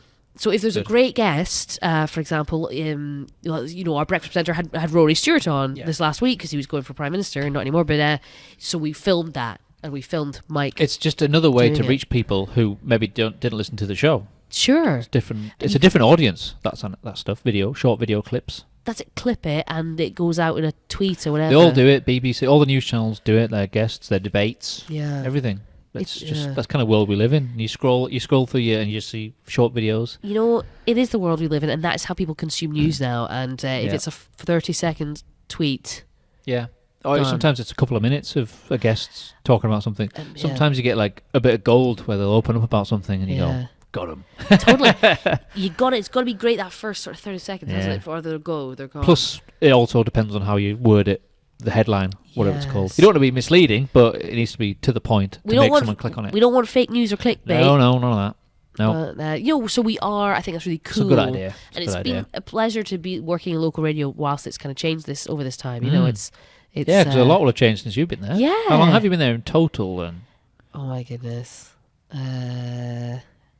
maybe 7 years. 7 years. So you did a couple of years. Graduated. Late one. Yeah, graduated 2010. 2010. And then a couple of years, so about 7 years. Wow. A couple of years of limbo. I pooled pints at a local bar, and it's got to be done. I sold shoes, and I sold bags for life at Sports Direct. I think last time you said you worked at Sports Direct, was Sure it? did. Yeah. Still got the tracksuit bottoms. And then when you got the afternoon show, you had to jack that in. That must have felt good. It was nice. Jack that job in and it was good. A proper job. Yeah, full time anyway. I should have told Mike Ashley. Actually, I should have told him. Don't get me started. No, and you know what? Yeah, and anyone. Yeah, that was rough. I was doing that and the very early show at one point. I was doing both. Yeah. Yes. But I always wanted to do the radio, and I did pursue it, but it paid off. It paid off because you also got on the front of Carlisle Living. Oh, cringe! 40 under 40. Did you know about this? Cringe. No. Carlisle Living did an article of, I think it was 40 of was it just Carlisle or was it Cumbria's? I think it was Cumbria, was it? I think it was Carlisle. Carlisle's 40 most influential women who are under 40. I'm under 40. Can you believe that? But there was only 5 or 6 on the cover, and she was one of them. Great. She was one of the chosen ones. She was available. Never thought I'd be a cover girl. Yeah. Page I was quite impressed. I read the article. It was really good. Thank you very much. That was again a real honour to be asked to do that. It was a good mix of different women who were all leaders of different sort of things. Absolutely. So many cool women I met, great chicks, and we're still in touch. We have a WhatsApp group. Ah, brilliant. Not all 40? Not I was going to say, that sounds like a nightmare. Not all 40, because you're gonna have to mute those notifications, you know what I mean? How long is it going to take? Oh, my boyfriend, I've broken up. Oh, God. Do you think influential women just talk about boys? It's got to come up at some point. Oh, yeah. No man has ever come up in our WhatsApp group, let me tell you. Well, I'm glad to hear that. It's been, No, but I was really impressed. I thought it was really good. Thank you. No, really cool women, really cool chicks, and we keep in touch, and it's good for networking, and Did you ever go into a shop and let's stand next to the magazine and go? I Or was like right next to it going? It makes me cringe. I'm an extroverted introvert. No one believes this. I really am an extroverted introvert, so I hate that kind of attention. But it was lovely to be asked. That was important, though. That needed to be done. It was an honour, but when I saw it in the supermarket, cringe. And I bought 2. Of course. Two. Yeah. One for me. Every time we were in a magazine, I always used to buy it. Did you? Yeah, of course. One for me, one for Mum. But yeah, that's it. No, it was lovely. That was really cool, and doing the shoot was fun. Yeah, we had a laugh. It was at a hotel, was it? It was at the Holston in Carlisle. It's very swish. I looked at the social media feed and they tagged the hotel in it. Yeah. So Carlisle Living. Shout out, great. That was very nice of them to ask me. They just called me up, couldn't believe it. And they did a nice feature on me getting the mid-morning show as well, which was really nice. Because I was still in afternoons, I think we did this. Brett. Ah, right. So yeah, they'd be really great. But no, great girls who I met, really supportive women. Did you already know some of them? A couple, yeah. Yeah. A couple I'd met before, but Lou Neath's like an animator, local animator. She's fantastic. Emma Porter. I'd like to have her on at some point. You must. Oh my goodness, she's brilliant, so talented. And then we had a Potter on, and May, who runs the Thai food van that you might have seen at the Viaduct. So it was like a really cool mix of entrepreneurs and sorts. I felt like I was like, what? You don't want me on? I just play music and talk rubbish. Were you the youngest? Do you know? Stop it. Nah, definitely not. Huh. Oh, I don't know. No. I think there was maybe a blogger. There's a food blogger on there. She was very young. Okay, right. No, it was real mixed, but yeah, under 40. That was nice. I'm 10 years off that. So. Are you? Yeah, it was the big 3-0 last year. Impressive. Yeah. It's fantastic. I love it. I absolutely love it. What a brilliant age. Left the 20s, eh? I know. Feels great. Yeah, never. Yeah, it was brilliant. I don't know how old you are. A lot older than you. That's his favourite game. How old are you, Techie? You got a little baby face. He's got a little Jack Black, Jim Carrey baby face. Have a guess then. You got to be 25. 26. Hey, you're older than me, Marc. Go on then. You thought I was younger than you? Well, I thought maybe similar age. So I'm just 30. Hey, if you think I've got a baby face. I'm 38. What? Are you kidding me? No. Do you want to see my driver's license? Let's see the portrait in your attic. The elixir of youth. What's your skincare routine? I don't have one really. What? I don't smoke. That's very good. Well, don't drink too much. Don't booze too much. Yeah. Get a fair bit of exercise. Yeah. Good diet. No. No. I do not have a good diet. You don't use moisturizer? No, not really. Occasionally I might. Just wash your face in the shower. Shower every day. I'm trying to think of other things that would make a difference, but no. Bit of soapy water. It's just genetics, I think. Good genes. Good Very genetics. good genes. So, I haven't been asked for ID for a while, but it was only a couple of years ago, like the last time I got ID, buying like alcohol in a supermarket, and you're like, what? And like, you give your ID, like 10 years older than the person asking you for ID. I think at some point people are really terrible at guessing ages. Yeah. You're going, you see them ask other people, and you go, really? He's got like a grey beard. You can ask him for his ID. What, Gandalf over here? I love getting ID'd, obviously. The older you are, it doesn't happen much, but when I do, it's fantastic. Yeah, I love it. Happily get that. Show that. Yeah. Did you say you're gonna relearn to drive? Did you say? I am. I know. So I can drive. How are you? Do you live far from your work? No, not at all. You walk to work? I walk to work. Yeah, I'm minutes from work. But that's a great situation to be in. It's to walk wonderful. To work. I've had no need to drive. I can drive. No, no need. I have a pink license. Like most people who live in big cities don't need to drive. No Londoners drive. So much easier just to use public transport. Yeah, and I love the train. It's more environmentally friendly. So I have my reasons, but no, I can drive. I passed years ago, but I thought, I wouldn't mind sort of getting up to Glasgow now and then more, maybe, or I could go home to mum and dad. Easier if I had a wee motor. So I'm being a responsible citizen and taking refresher lessons, because I could have just gone in a car and drove. That could have been a bit terrifying if you've not driven for God knows how long. And obviously with the new mid-morning show, I want to get out and about in Cumbria more for the show. So we'll be driving Radio Cumbria cars. And people love to complain if you drive badly in a marked car. Yeah, because you represent the company then. Right. Can you imagine she didn't have a refresher, just got in a car after like 10 years? A Radio Cumbria car. Can you imagine? So no, I'm being very responsible. I'm doing refresher lessons, and I'm not as horrible as I thought it was going to be. How long has it been, would you say? 6 years. Right, that is quite a gap. Yeah, I mean, I want to do the motorway. Did you pass your test and drive for a bit? Yeah. Right. Yeah, I did. And then I didn't get a car. No, I walked to work. Did you learn to drive up in Scotland or here? A bit of both. Oh, okay. I passed my test here, though. Okay, right. And he had Radio Cumbria on in the car, and I thought, this could be make or break. He likes me or he doesn't. In the end, it was a sign. Well, so no, it went really well. It's going okay, and I might... Not as bad as you thought it was going to be. No, I might do a bit for the radio, but it was great until he went, no, just want to park up here, just in one of these bays. And I was like, See, this is the other debate about men and women in parking. Oh, here we go. Well, I'll hold my hand up. I'm terrible. I was over about 3 bays. He thought it was hilarious. He was going to sell it to the News and Star. Yeah, I'm really bad at parking. So maybe it's spatial awareness. I don't know if that's a... No, there does seem to be a bit of a difference in men and women's parking. But in my experience, though, it's because women don't do it enough. Like, they're terrified of it. They stay away from it. So no wonder they can't do it very well. They don't do it. That's outrageous. I'm terrible. In my life, twice, I've been walking down the street and a woman has asked me to park a car for her. And I'm not joking. Really? Yeah. Maybe she was just hitting on you. This was 2 separate. One was young, one was old. I was hoping there were 2 old grannies.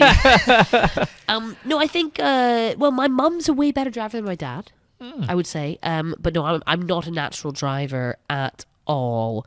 It's because we've got better stuff to do, women. Yeah, it's more things to do. I think women are a lot better at multitasking. It's a very unnatural thing to do, driving. I don't like it because it's not natural for me. It's a big... It gets you from A to B. Big ball of metal at 70 miles an hour. That's insane. It's a death trap. It's like when you're on a plane as well. You're like, how does this get off the ground? Oh, I don't like. I'm a terrible flyer as well. But no, so Mark, how many goes did you get before you passed your test? I passed second time. First. Yeah, first. But the second timers always claim that they're better drivers. I think it's statistically been proven that people who drive past second time end up being better drivers. My mum was second, my dad was because they gain a lot from that experience of failing. So when they do pass, they're a better driver. Oh, that's interesting. I don't think it makes that much difference. I mean, because once you pass your test, then it depends how much you drive. So yeah, it doesn't make that much difference. Well, I'm very pleased that I passed first time. But yeah, I'm not. I will say that I'm not a natural driver. It's got nothing to do with me being a lady, but I'm definitely not a natural. I'm just going on my own experiences. I'm not generalising. Twice you've been asked to park a woman's car. Yes, that's funny. One time I was just on my phone and I could see a car like having several attempts at trying to get into a space, but I didn't know if it was a man or a woman. I just wasn't paying attention. Then I finished my call and I put my phone in my pocket and I started to walk past the car, and this woman just got out. She's like, excuse me, can you park my car for me, please? I was like, yeah, fine. That was it. That is funny, though. That is funny. No, I love that. I think it's very funny. Actually, the other time I offered, because it was an older woman and she was clearly struggling. So that was nice. Yeah, that's nice. I just thought, I'll do it for her. And would you say you're a good driver now? Oh, yeah. You're a good driver. Yeah. You never had your car written off or anything like that? No. I've been in one accident and that wasn't my fault. Oh, no points? No. No speed awareness courses? Yeah, a good few years ago. About 10 years ago. When they first came in, how long that was. Yeah. Yeah. Yeah. I've been told that they were full of... You think it's going to be sort of young boy car racers like yourself, known as like middle-aged women. Oh, it was a good mixture. It was a good mixture. Yeah. There was a couple of boy racers who they weren't listening. Everything was going over their head. One of them even sped off. I finished, got in his car, like wheel spinned off down the street. So it made no difference. So he'll probably get done for speeding and get a fine. What a cocky thing. I know. Naughty. But no, yeah, so I know I'm genuinely doing it. I know I sound like a goody two-shoes, but I wanted to be responsible and do it right, and I would hate for anything off. And yeah, I'm just, so it's good. if you can drive, you might get more opportunities to go places. That's it. I want to go out and about more and interview people and speak to people. So it's important that I can do it. Well, speaking of getting out and about, you've done a bit of travelling recently. I have. I might have to take it. By the way, I've got really terrible hay fever. Yeah, go for it. So we're gonna take a hay fever. I'm gonna don't zoom in. Don't zoom in. We're gonna put the camera on me. Blow my nose. Put the camera on the external one. Right. I'm gonna pop a hay. There we go. There we go. Let's get an overview of the process. This is like, it looks like drugs on the show. My rock and roll Pills have been popped for the first time. This is some pretty sweet Do antihistamine. you get hay fever or anything? No. No, I never have. One of my worst fears is growing into hay fever. Yeah, because I've seen some people get it. Do you get it bad? Is it like bad? It's bad. I've seen some people like. I had a friend when I was growing up. When I was in Newcastle, he couldn't in the summer. Most of his time indoors. Like he couldn't come out. I coincidentally get like a cold on the days that it's the hottest and where the pollen count would be highest. So I'm like, is this actually hay fever? Is that terrified that or have I got a cold? It was. Yeah, but some people get it bad. Kev used to have really bad hay fever, didn't he? Yeah. So like when we were out at gigs and festivals and stuff, he'd be like sniffing and yeah. eyes puffy. Yeah, eyes streaming. You know, and I'd be like, oh, I feel a bit sniffy as well. And he says, right, does yours come and go or is it constant? I say constant. He says, no, it's a cold. Apparently hay fever comes and goes. A sympathy cold for his. and then he told me that he never used to get it. He just started getting it a few years ago, and then at that point, yeah, I've heard some people grow into it, some people grow out of it. Yeah, but yeah, some people get it really bad. Like they can't see, like streaming and sneezing and just. Ugh. I hope I'm going to grow out of it, but no, yeah, and just on the radio, I'm aware I sound a bit more nasal right now. Have you always had it then, since you were a kid? Yeah, I mean, I think about 7-8 years old. I remember the eyes and it's just awful. Yeah, but apparently it's a very bad summer. The pollen count is really high. So yeah, so far. Anyway, about you and travelling. So pop me antihistamine, rock and roll. There we go. Got my tissue. I put a tissue up my sleeve. I think the last you went to Amsterdam. I did go to Amsterdam, and yes, did all tourists. Yeah. I've been there a few times. Nice cultural things. Yeah, it was really good. Yeah. Have you got a travelling buddy? I like to travel. Buddies? Yeah, I did Amsterdam with my dear best friend. It was her birthday. I actually surprised her. So nice. Yeah, she was already there. Sarah Routledge. Oh, you just showed up. I just showed up. Brilliant. That's awesome. And she'd enjoyed a few of their finest coffee shop things to enjoy. So can you imagine? I went into my friend's there with her husband, and she's had a few of these lovely things, these special cigarettes. And I walked in with my other buddy. Oh, it was such a magic moment. The face. Wow, is this real? Is this real? So Amsterdam was great. That was with my best friend. All that stuff's perfectly legal over there as well. Oh, absolutely. There's no... I can see a time when it'll be legal over here as well. I think over the world, it's slowly, like in America. Most states it's legal now. Yeah, Portland's, they're all... I think it's very likely to happen. Yeah, our politicians need to... It doesn't really make sense how cigarettes and alcohol are fine, but marijuana... No. It's bonkers, isn't it? How many people do you hear dying of marijuana versus cigarettes and alcohol? None. Exactly. It's ridiculous. I mean, yeah, we all binge drink at the weekends and drink too, and that's... And there's the medical benefits, which people are always going up, because it's still... In this country, you can get it on medical grounds. Yes, yeah. In some situations. And, cannabis oil and... it grows out the ground. Yeah. You can grow out the ground. It's like... I mean, I think our politicians are going to seriously have to look at this. And it's money making, isn't it? They make money. The money is a big part of it. You can drink yourself to death and smoke yourself. That's no problem. But God forbid you have some grass. I know. It's a little absurd to me. Just say it. It sounds ridiculous, doesn't it? It's absurd, absolutely absurd. But I mean, I'm not a huge advocate for that, but I don't know if I don't think Holland's got it right either. I think there's probably some debate to be had there. Was that your first time there, or had you been there before? I'd been there before, weirdly, with my parents. Wow, that's weird. So, and I remember walking down the red light district with my mother and father, and the girls knocking on the windows to my dad, standing next to my mum. Everyone's going, fucking walk on. It was hilarious. They were just so brass necked. My dad's loving it. So that was weird. I don't know why they did that, but no, I've done Amsterdam a few times. That was with Sarah. I like to travel solo, if I'm honest. Because you went to Russia? I did Russia. My older sister speaks Russian. She was actually teaching there. So I went to see her there. And Russia was amazing. Was that your first time there? Yes. Yeah. And it was the build up to the World Cup. So you were there just before the World Cup? Yeah. Was that last year? It was last year, wasn't it? Yeah, it was. So that was really cool. Yeah, they did a really good job of that. And it helped. Rachel spoke a bit Russian. That helped. They liked that. And they liked, we said Shotlandia, Scotland. And that, they kind of liked that. There's a few tensions, I think, with the Brits and the Russians. But Rachel Robertson, that rolls off the tongue, doesn't it? Yeah. It's a better radio name than mine, actually. Rachel Robertson, but she's a teacher. So Russia was amazing. We went to see Lenin, who's still lying in state. You can see Lenin. That was I've never seen anything like that, obviously. Yeah. That was something else. I like to travel myself. I went to Israel for my 30th. Wow. Yeah. I've always wanted to go. And I just... not that I was building up 30s being a big thing. I just wanted to go away for it. Yeah, something to do. Go away for my 30th. And what a wonderful, wonderful time. I went to Brussels, actually, first, because I wanted to just have a look at Brussels and the Parliament. Brussels is cool, yeah, very cool. But Israel, what an eye-opener. Tel Aviv, we're clubbing till 5 a.m. and they're dancing to Justin Bieber on the bars. And then you go to Jerusalem and, you can't travel on Shabbat. And it's so different. What a country. And I just came back from Japan. I know. So that sounded like dreadful, me just saying all these fancy holidays I've been on. No. But more power to you. You should do it while you can. Just, I'm doing it budget. I always stay in hostels. I was watching your stories that you put up. Do you stay in them pods? We did. Yeah. Stayed in a capsule hostel.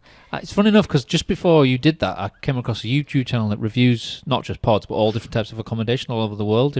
All the different, not just like hostels, but all like the weird and the wonderful different ways you can spend the night in various places all over the world. Like 2 days before that was one of them things. No way. Where they reviewed the whole compartments and all the different things you can get, all the upgraded versions and the basic versions. Oh yeah. Some of them had like TVs that were like hidden under the wall. Well, yeah, that's it. I always, I've got a budget, and I've always stayed in hostels. I've stayed in some shockers. Of course, it's got to be done. The cockroaches in New York, but Japan, they're like hotels. They're amazing. But the capsule one, these pods. If you're on a budget. But there was a little TV, and it was the best night's sleep I've ever had. Honestly, it was so comfortable. It was absolutely lovely. And that was in Tokyo. And the Japanese people were so hospitable. Oh my goodness, unbelievable, fantastic. It was only the other week you were there, wasn't it? Yeah, I just got back a couple of weeks back. So you're like, I will accept your job, but I'm gone on holiday. That classic. That is exactly what I said. So I got the mid-morning gig, like, you do know I'm going to Japan in 2 weeks. So I know it was awful, but... So did you do like a couple of weeks and then you're off for a couple of weeks? So who was your replacement? They had a few people. Ah, right. They had a few people stand in, but I know that looked awful. And I said that. I said, "Hello, I've just arrived." So I'm not going on holiday now. You cannot go on holiday for like another year now. Yeah, I'm not going on holiday for quite a while. Yeah. Oh no, that was a biggie. Yeah, Japan was a big one. So that was joy. Kyoto is beautiful and the food's great. And Do you like sushi? love sushi. I don't. Not for you? No. Yeah, the ramen noodles.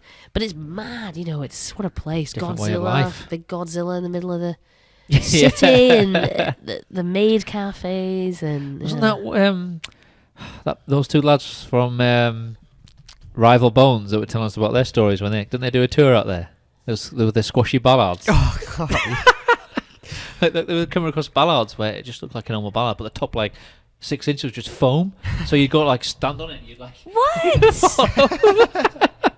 And he was going, the whole 2 weeks we're there was just full of stuff like that. Yeah. Just mad things that you just don't happen expect. there, yeah. They bring out food and it wasn't even cooked. They had to put it on a hot plate, cook it themselves. Yeah. And they read weird restaurants. It's just yeah. Yeah, I had sea urchin for the first time. And the thing is, I made the mistake of having that on an empty stomach. Oh. That was the first thing I ate that day. No one has sea urchin for breakfast. That's an insane thing to do. Well, when you're in places like that, you don't know, do you? You just kind of... No. That seemed like a good idea at the time. It really did. And I was, chowing down Oysters? On yeah, a lot of that, a lot of seafood. So so I love traveling. I think it's really important. I think it's good for you with someone or solo. I'll do that. Yeah. I'm not a solo traveler. I like to do it with people. I went traveling around the world in 03, 04 with 3 of my best friends. Fun. But I wouldn't have wanted to do it on my own. We met girls who were doing it on their own. I was like, I'm a guy, and I wouldn't do it on my own. Not just safety wise, but just I found it better as a banter just with the 3 of us. That's the cool. 4 of us. You have a lot of solo female travelers, I think. But it depends on the place. So Tokyo, I did Depends where you go, with my sister, and I'm so glad because it's so bonkers. You need to be with someone to go, oh my, look at this. It's so mad. Whereas Israel was maybe a little more spiritual, and I'll kind of like wandering. I do a lot of walking myself. Yeah. So that it depends where you are. Tokyo, you want to share Japan with someone because it's so mad. Yeah, you of have course. to. Yeah. So yeah, it definitely depends kind of where you're going. But Amsterdam, of course, you want to be with people. I would say. Just one of those places, isn't it? Yeah. So where else is on your hit list? So yeah, Japan and Russia, Israel were big. I think, I've never been to Italy. Neither have I. No, I'd like to just eat my way around Italy. I like to eat Italy. Pasta, pizza, Of ice course. cream. It's all the good stuff. Yeah. Real foodies like Bologna. So maybe there. But I think I might. I'm a political nut. I might go back to America next year for the election. Because you were there for the last one, weren't you? I was. Do you think he's got a chance of doing it again? I think. I suppose if you could do it the first time, why not the second time? Yeah, he's announced he's definitely running. Of course. I wasn't sure if he was gonna, but I suppose thought it depends on who his opposition's going to be. Has that been confirmed? I thought Trump might stand down because he's getting on. Because he's old. He's getting on, and also it would mean he's never lost. So if you stood Step down undefeated, yeah. Like I never lost. That's a good impression. But he's standing. So do I think he could do it again? Possibly. I would not. I don't want to predict anything in politics because you cannot predict anything. But I went because I knew it'd be historic. Whoever won in 2016. You're gonna get it. You should get out there as a work thing. I mean, I do a little something for BBC Radio Cumbria, of course. But yeah, I'm just a big nerd. I love it. They'll just phone you like 2 o'clock in the morning your time. Yeah, they did. They did last time, and it was. You were drunk? I sure was.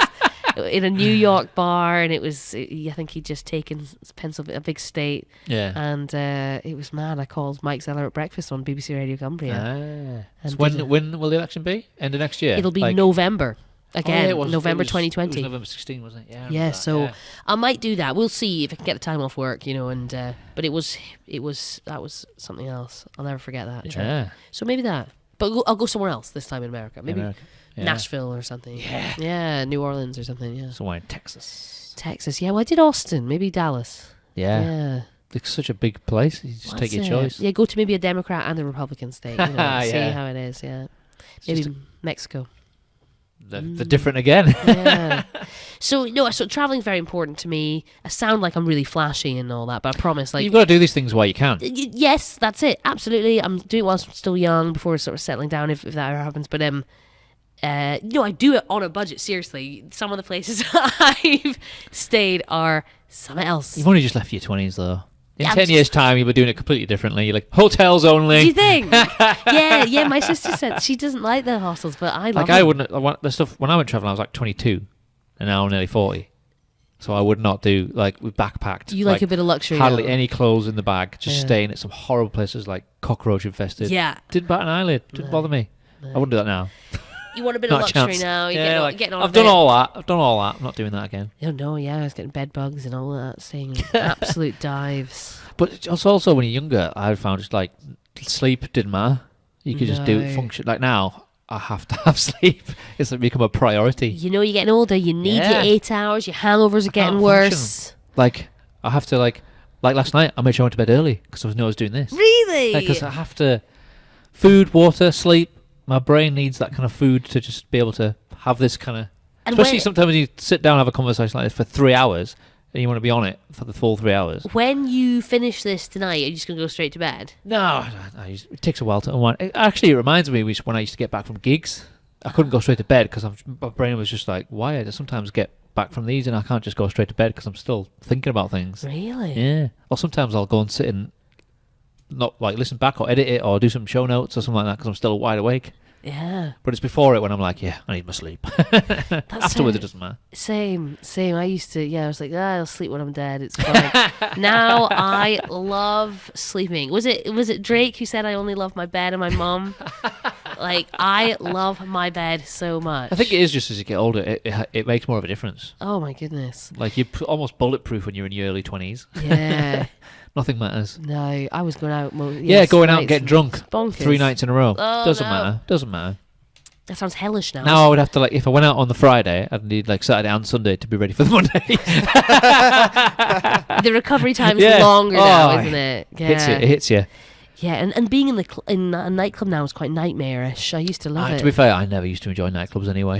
Okay. It was never my scene. I used to go to them, but it wasn't my scene. But it didn't bother me. Whereas now we're like, go to a nightclub? Are you crazy? Yeah. I want to go to a dark, dingy pub with I want to go somewhere where I can hear myself talk. Yeah. The beer's warm, the jukebox is good. Yeah. The barmen are rude. Let's go there. I highly value conversation. I suppose I always have, but you just used to do whatever your friends were doing back then, didn't you? Go, we're going to a nightclub at 2 o'clock, pay 10 quid to get in. Yeah, why not? Now you're like, no, I'm not doing that. Dance for an hour to terrible music. And if one of my friends suggested it, everyone would be like, you want to do what? Yeah. Yeah. I can't think when I last went to a nightclub. We did karaoke in Japan, of course. Of course, that's massive was over there. Yeah, when I was in huge, Asia, a lot of times every bar has a separate area just for that, and then you get all these Asian businessmen. That's like their pastime. They love it. Absolutely. That Singing is all it. these Japanese songs that you've never heard of, and occasionally they'll do a Western song. You'll be like, yeah, oh my god, these guys can't sing. That is how they let loose. Yeah. That is it. Brilliant. They work Oh. really hard and then they'll Just get want to a let off some steam. bit drunk and have a sing song.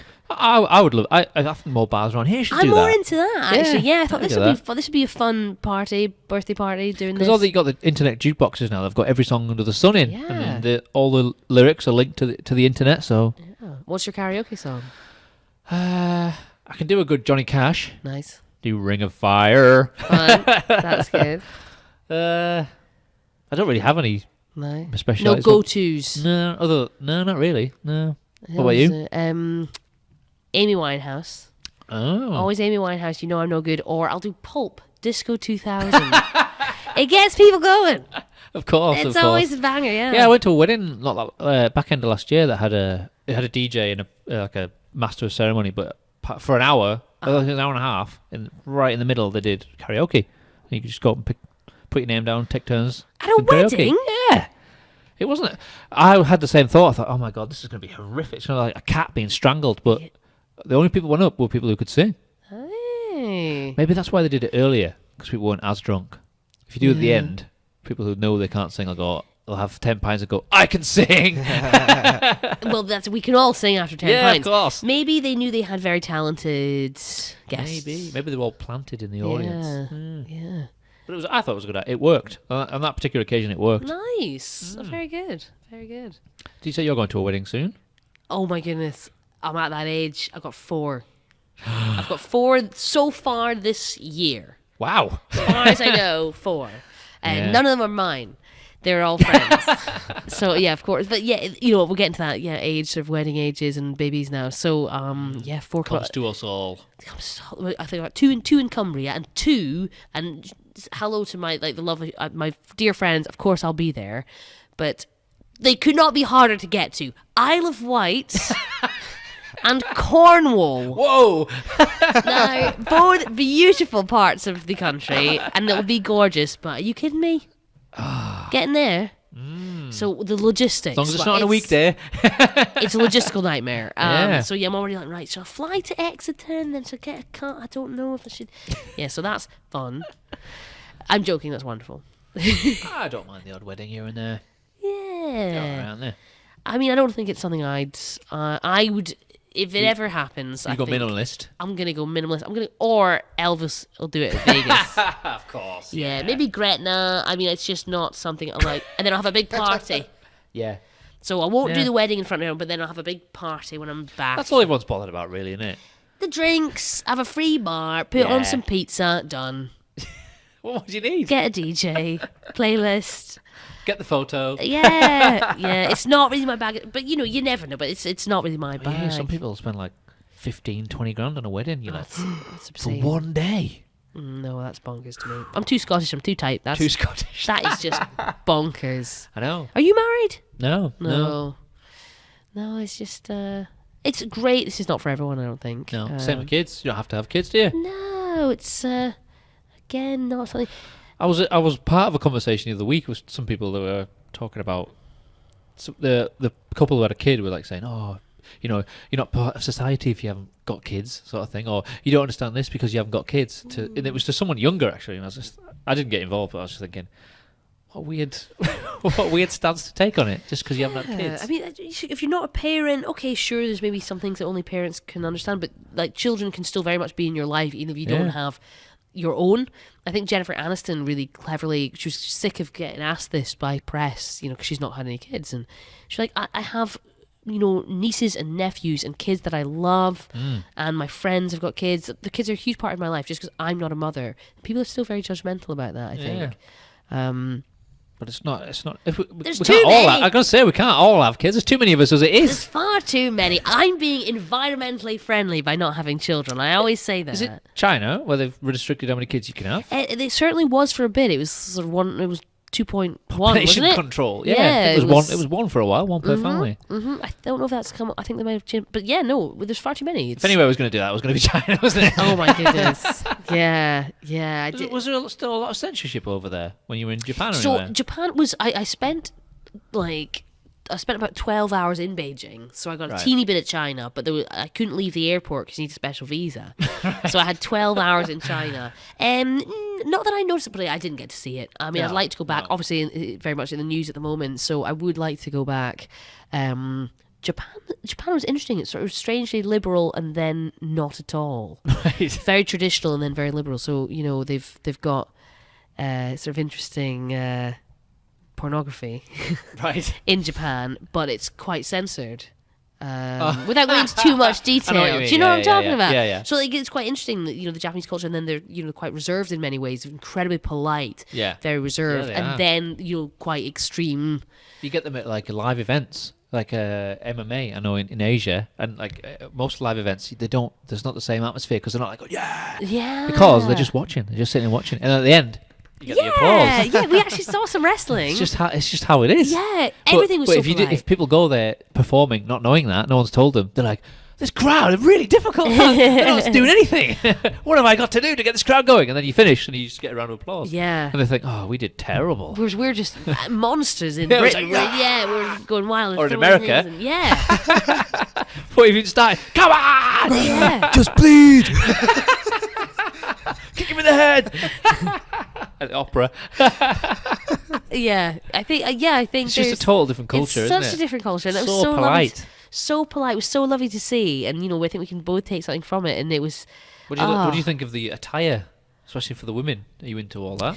Well, like kimonos, and we saw a lot of that in Kyoto, which is more traditional with the temples, and it looks beautiful. Yeah, I mean, we had sort of tea where you sit on the floor, you sleep on the floor. Of course, yeah. So I like that a lot. Shoes off when you go in. Shoes off, of course. And they hate tipping. You do not tip. They hate it. It's offensive. They will be honestly, they will be insulted if you tip them because their service is so good. But that's expected, and they're very proud of what they do. Wow. I found it went against everything in my British soul not to. I was putting it down, and my sister had to go, "Stop it, Caroline," because it's an insult. It's expensive. So you're paying well. It's kind of already incorporated in the overall price. But, no, they will not, and no handshakes, and do not blow your nose in public. These are Caroline's travel tips here. It's hard when you got hay fever. When you got hay fever, what you need to do is more travelling and get your own podcast. That would be good. Yeah. Be a travel writer. Yeah. That's quite glamorous, isn't it? But have you done any writing of any kind? I mean, I did a few haikus when I was in Japan. I did a few of those. A little bit of poetry, a little poetry now and then. I should probably do a few journals on my like a blog travels. My wee sister did a diary on the travels, and it's a good idea. Some people say like it's good, obviously pictures, but like write stuff down because when you're older, that's all you're going to have left. I do, yeah. I take photos of everything. Do you? Just because I always feel. Someone did tell me that when I was quite young, like because when you're old, all you will have is photos. Yeah. To go with your memories, to help jog your memory as well. I maybe should start writing. We can take such good photos and videos these days, can't we? Oh, everyone's a photographer. Yeah, everything. Yeah. So we're quite fortunate because like our parents, even me when I went traveling in 2004, there was no digital cameras. Yeah. It was all disposable cameras, and we couldn't afford. We were like on a budget, so we didn't know what we'd taken. Just sent the negatives home. Got home a year and a half later, and then found out what we'd taken. And they're always rubbish. Most of them are rubbish. They're all your fingers and thumbs. With poor quality stickers on them. Do you remember putting your disposable cameras to the 1 hour photo at the supermarket? Yeah, well, I remember before that, when it was like a week or 2 weeks. Wow. And then when the 1 hour developed, oh my God, you can get them in an hour. Do you know how excited you were looking through these photos there? Yeah, going, don't know what that is. I'm not showing anybody that. Well, that's a good one. It would always be just a picture of a packet of crisps or something. But the thought that you would take a photo and you have no idea what you take, you've got like the plastic lens where you can see it, but you don't know if it's come out. It is mad, isn't it? And when you think of how we all photograph now all the time, maybe write it. Something, I miss writing. I did a bit of writing at school, and so maybe we should. But I guess we do take these visual diaries. Or now. you could just do audio. You could do audio. Just record yourself talking. Yeah. In your phone. It's all a visual diary. It's an Instagram story now, and it's all that stuff. Our mutual friend Darren Horn does a lot of that. He does vlogging, right? Yeah, but also he'll just do Instagram stories while he's walking down the street. Yeah. Giving some good advice. He's so wise. Because he comes out of like doing various things and go, well, what I learned today is, and he just starts talking. I like stuff like that. Yeah. Yeah. I mean, if you're doing something cool and you've learned something, then I think it's in everyone's best interest that you share it. To impart your wisdom. Is it not a tad arrogant, though, Marc, to assume everyone wants to hear what you're thinking all the time? No, but if nobody puts stuff out, then no one would ever learn anything. Yeah, I guess. But everyone sort of thinks everyone wants to hear what they've got to say. Yeah, I suppose it depends what level you're at and what you're doing. Yeah. Like, I like listening to Darren Horn. I like the stuff he puts out. It's all positive and he's like telling you what he's learned. Yeah, but if people are like, well, for breakfast today, or I'm going to the gym, I'm gonna lift. Yes, we can choose not to listen to that. Yeah, it's someone who makes you laugh, and no, totally. You sort of curate your own experience online with all who you follow and who you allow to be shown in your feeds. Well, this is true. I mean, I mainly follow on Instagram wrestlers. Right, okay. Drag queens. Oh yes. I don't think we quite got into this last time at you and your wrestling. I know. Do you go to the local Target wrestling? I love wrestling, but I've not done it yet, and I you want to actually do it? I want to do it. I've told them I'll do a charity match against Robbie D. Now that I would pay to see. From CFM, of course. I'm sure you know. But so if Robbie's listening, I challenge him. But that for fun. Well, that'd be great. Let's get this campaign rolling. Wouldn't that be hilarious? Yeah. But it does involve a lot of skill. I appreciate this, and so I don't want to insult the wrestlers. But I'll just do a few comedy moves, and that'll be it. Yeah. But I love the wrestling. No, I love wrestlers. I follow drag queens and horror movie accounts and cats. What a spectrum. Yeah, that's all I like. That's how you'd sum me up, and that's it. So you like your horror movies? Love horror movies. One part of the reason I went to Japan as well. They do horror movies of course. so well. Yeah. Yeah, I love horror movies. And hardly anyone does. I'm not You're into horror. rockers. How do you not like horror movies? Just don't do anything for me. I get bored. You get bored? Has nothing scared you? Yeah, the odd film has, but I'm just as a genre as a whole, It's not for you. not for me really. It's really I divisive. can get why some people like it. I've Yeah. got nothing against it. It's just not for me. It's super divisive. I just don't want to feel scared. I don't want to be scared. I didn't know that. Yeah. No, I don't want to like sit and watch a film and just be like, oh, what's gonna happen? I actually prefer the films that are scary but that don't show much, where the less is more, where they leave it to your imagination, like stuff like Paranormal Activity and That's a great film. bit like Blair Witch, stuff like that. Great But film. that was all right. But yeah, less is more. There was one called House on Haunted Hill. Mm. I didn't mind that one because you didn't see much in that one. And Signs with Mel Gibson, Great film. because that was all about, you could see things moving, but you never really saw what it was until right at the very Right end. at the end. Kept you guessing. I like things like that, where I don't like the ones where it's like proper gore and in your face and like Yeah. it's So right more from the beginning. more subtle you like. Yeah. And they hide the monster for a while. Yeah, I like that too. Yeah. But no, I like gory, silly stuff as well. I like Saw and Texas Chainsaw Massacre. love Texas Chainsaw Massacre. Or Saw. Saw, I love Hostel. I like all that not silly stuff. But yeah, you know, The Shining and The Wicker Man, probably my Classics. two Yeah, favorite yeah. movies. I like Misery. I really like Misery. Misery is so good. Actually, that's one of the few films we can count on one hand that I read the book, and that was actually better Nice. than the film. Stephen King. 'Cause- Yeah, Books. Did you do a lot of reading? I do a lot of reading. Yeah, I do, and Yeah. I've read a lot of Stephen King. Yeah. Because it leaves it more to your imagination rather than often films get sacrificed for time, though, don't they? Of They have to course. cut a lot out. So you enjoyed the book Misery? Yeah, that's great. Yeah. That's a dream part.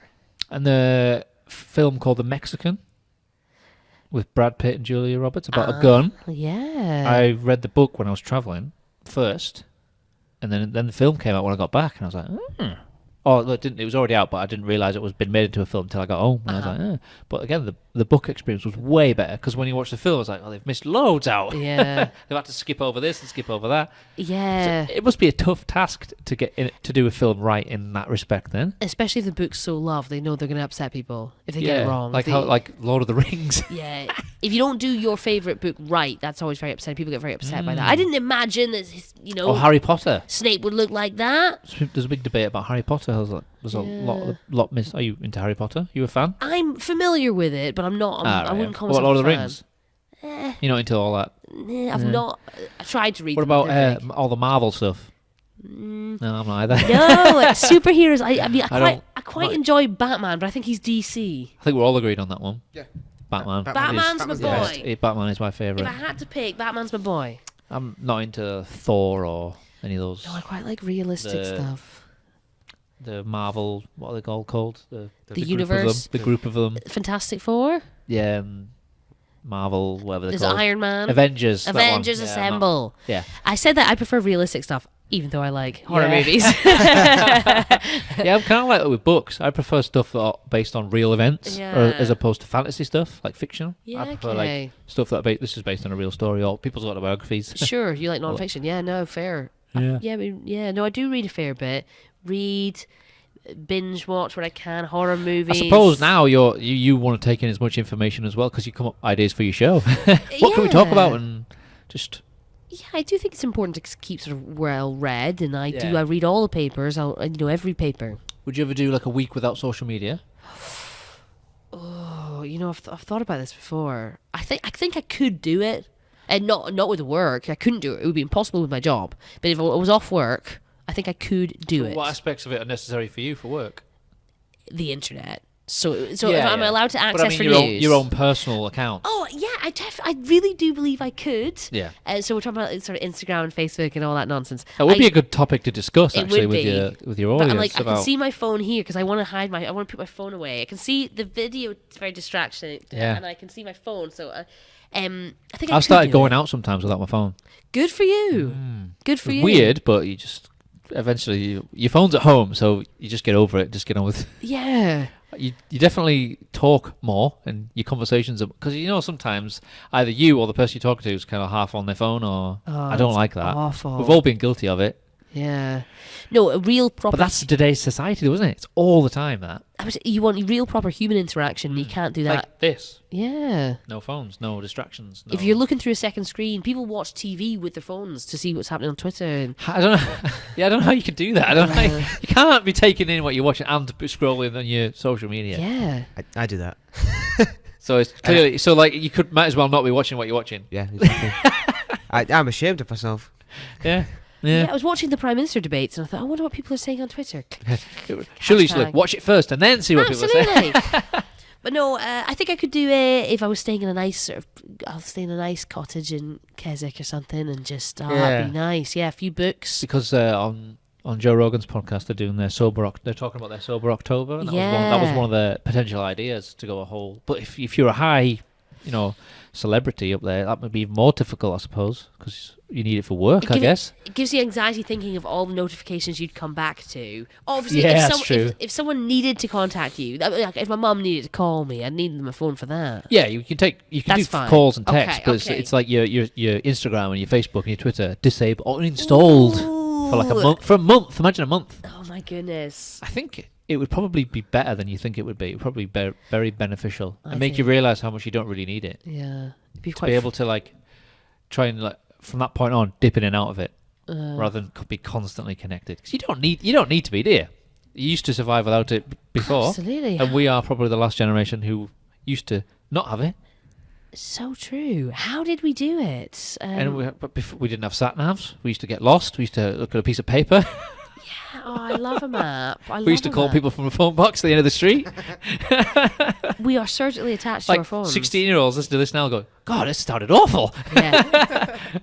Yeah, the pay phones and people can't go to the bathroom without taking their phones. No. Have you noticed this? This is a thing. It's grotesque. I think it'd be very, very fulfilling, but I think it's proven, I'm sure you know, that you get sort of an adrenaline rush the more likes your pictures get. So if you know a chemical thing from it. And they know. It's like gambling or something like that. There's a certain buzz you get from it. Yeah, they know that we're. You just see some people just kicks. scroll, and they're just scrolling. They're not actually doing anything. Yeah. It's like automation, like a robot. We're turning into zombies. It's like an episode of Black Mirror. Yeah. We're turning into zombies. When you see people on the street just walk in, just not even looking where they're going. I've bumped into people before who've been on their phone. Yeah. Not looking where they're going. Or people walk out into the road. Yeah. I know. Maybe we need to be like my dad and do pay as you go, £5 a month. Sack a smartphone off. No smartphone. He's got an old flip, I think. Yeah, they're all good. I think people would be generally surprised what it would be like without it after being so dependent. Especially younger people who've probably never. It's always been there. Just suddenly cut it off. It'd be a shock to the system, but it would probably be beneficial. I think it would be brilliant. Especially if like a group of them all did it together. What do you do now? Oh, I have to talk. We have to communicate. They go, oh, I've just realised you've got brown eyes. Yeah. Things like that, you know what I mean? So true. It is so true. And people doing stuff for Instagram. I can just picture a comedy sketch where the young kids are going out and interacting. It's just like, oh, I just got offered a new job. Oh, like. Yeah, people start saying lol out loud. Yeah. That was a thing. Yeah, people try to like each other by poking each other. Like. Oh my goodness. It's scary. No, it is. It's really scary. People do stuff just to put a picture on the Instagram. Yeah. People want to get the shots.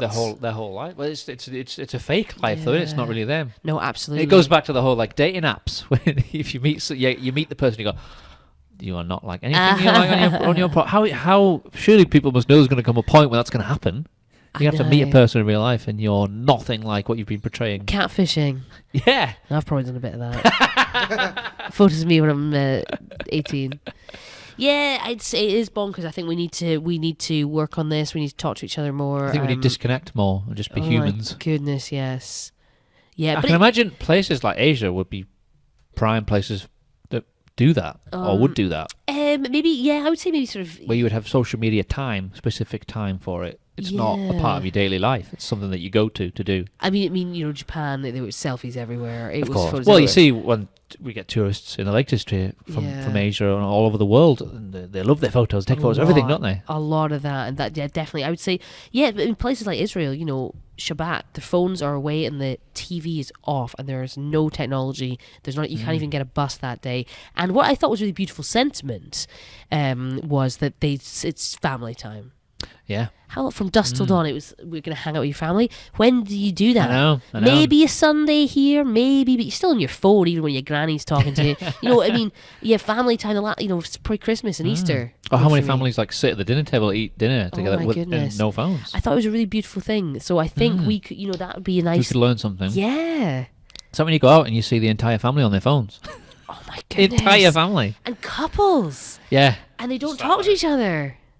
I've seen the other end of the scale, though, and I've seen like older couples who obviously haven't got a smartphone, but sitting there just eating and drinking. There's no conversation, and I'm like, oh my god, I don't want to end up like that. Yeah. Yes, you do see a lot of that. Why have you come out just to do that? Sure, you could just do that at home if you're not going to talk. Yeah.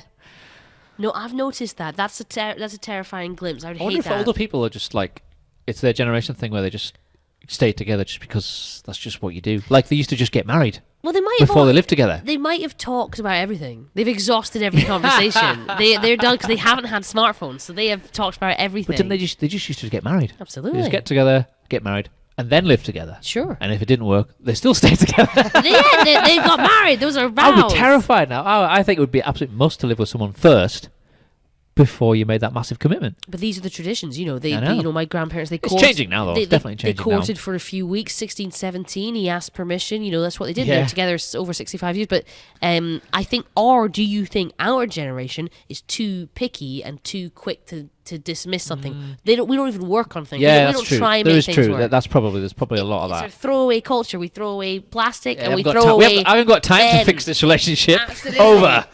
On to the next. Yeah. Yeah, that is kind of the way we're going, isn't it? Yeah. So, I don't know, maybe our grandparents had it right. We've got it wrong. Yeah. You gotta work at things. Yeah, maybe. I don't know. I do torment myself with these kind of thoughts now and then. Part of the reason why I value doing this is because I get to have conversations with people without phones and nothing else, because it is becoming a rare thing. Although we have done a picture for Instagram and Facebook, and you will be uploading this to social media. Yeah, that was all beforehand. It still didn't affect this, though, did it? Okay, so that you was do all before, the stuff after, but this is... Yeah, obviously this wouldn't be possible without certain technologies. Of course, yeah. It's all part of it. Yeah. But the medium that we're putting out, podcasts in general, are all better forms of conversation, I think, because it's more free. There's no sort of boss of podcasting. You can have a podcast on anything. Stuff that you wouldn't be able to have on commercial radio or TV. This has got really philosophical and intense fast. It was like, can we go back to what we do? Just talking about what we're talking about, like Ken Bruce and Noel Edmonds and stuff. We talk about anything. That's what I like about it. Go anywhere. That's what a normal conversation would do, though, isn't it? Yeah, definitely. And this is without alcohol. I know. I know. This is just with the next time you come back in another 2 years. Yeah, we're gonna do it drunk. When we got the breakfast show. Yes. Let's do it drunk. Yes. Let's do it drunk. We'll have a few drinks. Yeah. No, it's delightful. It's just been fueled by hay fever tablets and coffee. Yeah. But do you have any other? Do you think you have conversations like this with people? Much? I do. You make absolutely. a conscious effort to do that. I do, yeah. Nothing's off limits. I like being really. This sounds so Love Island. I like being real with people. No, but that is actually a thing. Yeah, no, I really do. And hitting 30. Honestly, like I don't have time for. I don't like mundane chat. I don't like filling silences with drivel. I have intense conversations with my friends. I've got clever friends that like to talk about politics or philosophy, but we also talk about stupid stuff too. Because everyone likes escapism. But I've got a really great bunch of friends, and we're really honest with each other. That's good. Yeah, I like to have real conversations. I realised when I started listening to podcasts that I wasn't having those kind of conversations with my friends. Right, which has kind of changed as the years have gone by, because we all listen to podcasts, so it's kind of opened that door up to... Yeah. We even sometimes say, like, no phones. Hey, put your phone away. That's great. For at least an hour. Do you know what I mean? Surely you can manage an hour. Yeah. Fair enough if you've just had a baby or something, you need to check. Yeah, you know what I mean? Yeah. These people who... How dare you have a baby and disrupt this friendship group. No, I like that. Do your friends ever think that you ask too many questions? Because I get that as someone who does radio. They were saying, "Caroline, stop interviewing me." And if they do, they've never said. Yeah, I try and not, because part of my job is to do that. So I'm quite aware. But to be fair, my friendship group's changed in that a lot of them have got married and had kids, so we see each other less. Sure. But when we do, so I suppose we do ask questions more because we haven't seen each other for a few months. But I think it's good. It's probably more meaningful relationships. So the conversations that you do had hold more weight. Yeah. Because you've only got limited time to talk to these people. Your friendships have developed. They're more meaningful. And I think that's really important. Definitely. Has your friendship group changed since you've been here? No, I've kind of got this. I have more friends, which is really lovely. More friends, but especially now you're famous. You know? A really good bunch of like-minded people, and I like them because a lot of them are weird. They're eccentric, but they know who they are. Yeah, and they're not ashamed of it. That's really important to me. Yeah, they really know who they are, and it's taken me 30 years, and I know who I am now, and it's so wonderful. But that's usually how long it takes. Yeah, I think so. You have to do a lot of stuff between 18 and 21 that I seems a bit asking a lot of a young person. Like, what do you want to do for the rest of your life? Mad. What do you want to do as a job when you're 18? Yeah. I don't know. I would like to try a few things. Then maybe make my mind up. I was thinking about that the other day. Before I spend 3 years at uni doing something I'm not sure about. I'm picking GCSEs. My standard grade's at 14. I don't know what I want to do. It's insane. I should study now.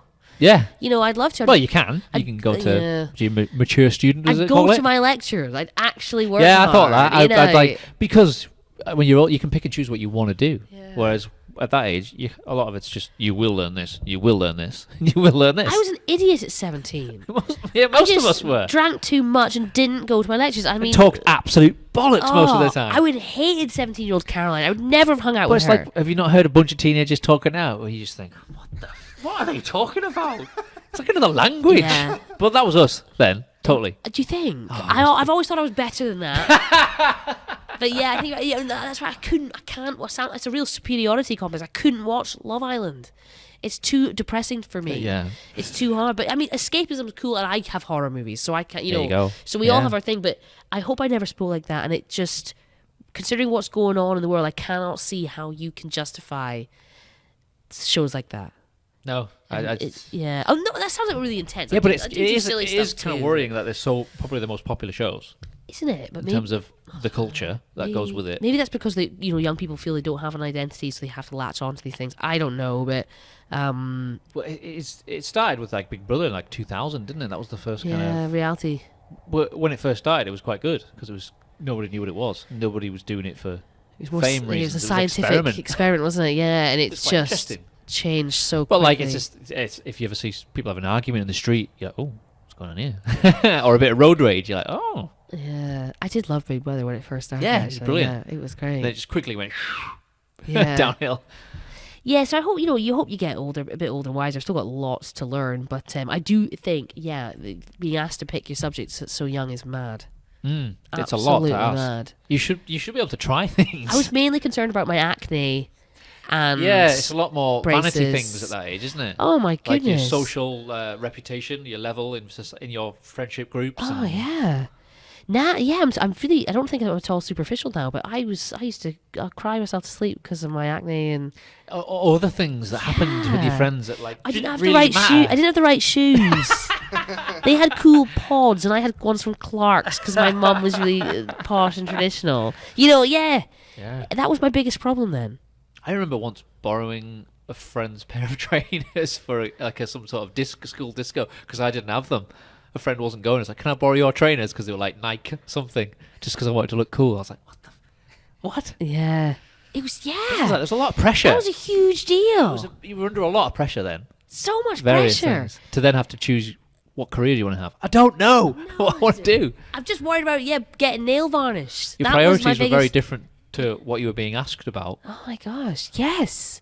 Like GCSEs, you got to choose maybe like French or German, maybe as different options. There was like things you had to do, like science, English, maths, and then there's a few things you had to choose. But generally, and the things that you did get taught, a lot of things weren't very useful later in life. We actually, sorry, go on. Did you, like when you left school, did you know about like interest rates or mortgages or how to change a tyre or how to check your oil in your car or... you know, I actually had stuff that you would actually use. I had a woman on the show today called Fiona who teaches basic life skills to people going to university. Shouldn't that be a thing in that you should come out of school knowing? Yeah. Basic life skills. I mean, it's self-explanatory. But it was like, yeah, but I mean, this is a job for the parents, sure, but it was things like changing your bed sheets, boiling an egg. I mean, I lived on pesto pasta and super noodles for my whole time at university, obviously, but and financial, I'd say financial responsibilities. None of that's taught. None of that. No, it's not at all. I was just waiting for the student loan to come in to spend it on really bad. But the whole the importance of things like how to spend your money, or how like a bank loan works, or a credit card, or I had no perception of any of that when I got out of school. I had no, and it wasn't taught. It wasn't a lesson. Not at all. I mean, I always joke that I'm a bad feminist because I don't think I would consider myself a feminist, but I don't think I could wire a plug. And I do take the bins out, but I hate changing bulbs. It's because I'm short though. But yeah, like I don't know if I could wire a plug. You know what I mean though, like basic stuff. You should learn that. Yeah. Wiring a plug, I'd say changing a tire, definitely. Things that you're gonna have to do multiple times in your life. Windscreen wiper liquid. Things that if you didn't know could go horribly wrong when you have to do them if you don't know how to do them. Yeah. Like putting up a shelf with lots of heavy stuff on it. They might fall down in the middle of the night. That is a You've Been Framed sketch. That's 250 quid waiting to happen. Yes, so like in America, the drinking age is 21, not 18. That's quite a big difference, isn't it? Yeah, but you can join the army, you can get married. Yeah. Before, you know, what's the driving age in America? Is that 21 as well? I actually don't know. I think it's 16. 16. Well, isn't that crazy? What a range of differences in age and things. You can do this, but you can't do that. You can get married at 16 here. Yeah, that is. You can't have booze at your wedding. But you isn't that absolutely bonkers? Oh gosh, I was so silly. What was the other one that who was it said it? I think it was Jason Manford. You could make a porn video, but you wouldn't be able to watch it. That's wow. I can and I have. So yeah, here's a good question. This is me being the interviewer again. Go terrible? For it. You did it last time. Although because babyface over here, you're too young, so I don't know if this will work for you. But like, now that we know that you're ancient, I'm Marc, old. Now that we've made clear that you're an old man, what would you tell your younger self? So maybe your 15-year-old self. I would tell myself to be myself more, not to try and put on an act too much, because it doesn't end well. Yeah. I think it would be quite similar, yeah. Yeah, because you spent a lot of your time trying to be somebody else, or trying to impress other people, or worrying about what other people think, when really, most of your important relationships, people only care about the real you. They don't give a shit about all your public persona stuff. I think you're so right. Be more authentic. So when if you have got a public persona, put out yourself. Yeah. I think always be true to yourself, be authentic, and don't try and fit in. It's okay. Yeah. Because a lot of people create this other persona almost, but then it creates a lot of pressure in their life to keep that up. Yeah. Whereas if you're just yourself, it's a lot easier. It must be exhausting not being yourself. No, I think you're right. But it's easy said, isn't it, with hindsight? And yeah, but all these people who have the selfies and their makeup and everything's got to be just perfect, and they set up whole scenes to take one photo. Yeah. And then when you see them, they don't look like they look in their profile. All that stuff. So I could not be bothered. I've never been done any of that, but there was a lot of pressure when you're younger to try and fit in and be cool, and like smoking. I'm still amazed by how many young people start smoking. We know it's so bad for you now. The only reason someone would surely start to smoke when they're young is to try and fit in with their friends, or look cool, or look older. Yeah. What other reason would there be? No one goes, I think I want to start smoking. It seems like a really good idea for my health. Yeah. I think probably just peer pressure. I think probably That's smoke the only a bit reason. of parties. Yeah. Yeah. No. To thine own self be true. Yeah. You don't smoke, do you? I do not smoke. Have you ever smoked? Well, the odd cigarette at parties. Yeah, Yeah. yeah. Oh, definitely. But I'm really fortunate. I don't. And I hate triumphant non-smokers though, Marc. They are the worst. Especially people who, I gave up really easy. It was easy for me. But it's not cold easy turkey. Yeah, it's not exactly. It's not at all. No, definitely smoked a bit of parties, and I'm not. That is a big thing, the social smoking, isn't it? People I only smoke, but only at social events. But I don't think I've got much of an addictive personality, so I do not smoke. Yeah, I'm quite lucky there. Yeah. I don't smoke. That could end horribly. I have other vices. But smoking's not one of them. Have you been a gambler? No. No, I'm too tight. I'm Scottish. Not even like the Grand National? I'm anti-Grand National now. I've decided. Yeah, those poor wee Horses. No, I agree. I've never been I've put on bets before, but yeah, I agree with that argument though. It is a bit of a strange thing to do to the horse. It is. They don't always look like they're enjoying it. No, it's difficult to read it if a horse is enjoying something. I suppose the horse got a long face. I'm a horrible hypocrite because I do still eat meat. So to say I don't like a sport because I think it's cruel is a bit hypocritical when I eat animals. Is it though? I think it probably is. If you call yourself an animal lover and you still eat them, it's probably bad. I love dogs, but I'm not going to eat them. I love dogs too. I can eat a dog. I quite like pigs, but I'm still going to eat them. You can eat them. Yeah. Yeah, but I think that's fine. I think you probably can't call yourself an animal lover. And I'd say that for me too. I do love animals, but can we say that if we still eat them? I would class myself as an animal lover, but if somebody thinks I'm not, then that's fine. Yes. I feel that fine. too, yeah. I think I'd be accused of not being one because of... Apparently, it would be really detrimental to the planet, though, if we all stopped eating animals and killing them. Well, this is just a huge debate. It would just... Well, a lot of our killing animals is population control. Like the mountain lions that they have in like California and places like that. If they didn't cull that population, they would think there would be a shift in perception as soon as like bears and stuff started coming to cities and eating people's babies. I think they might sort of change their mind then. Yeah, we're not eating bears. No, I know, but you know what I mean. Like people say about you shouldn't kill any animals ever. Oh right, okay. Those kind of people. You shouldn't touch. Are you a vegetarian? I'm not. No, I'm not. Have you ever thought about it? Yeah, I've thought about it. Or vegan? No, which seems to be the trendy thing at the moment. It is very in vogue, isn't it? Veganism. I like cheese too much. Okay, right. So I'm weak. I like cheese. I've dabbled in a little oat milk. I've dabbled in a little almond milk. Vegetarianism, the only way I could do it would be because I love mushrooms and I like curry, and veggie curry is good. But I'd just be eating mushrooms and veggie curry. And you couldn't do that with bacon sarnie. I love bacon sandwich. I love a roast chicken. Yeah. But I think maybe we can all be mindful of how we eat and maybe our meat intake. You don't have to have a burger every day. Very few people do. So I'm maybe cutting down. It's a difficult one. There's no sort of right or wrong answer, is there? Yeah. There's always going to be vegetarians, and there's going to be people who don't want to do that. Yeah. I'm sort of cutting down a little bit on it, but yeah, no, absolutely. And I think it's really come to a head recently, hasn't it? The debate. Yeah.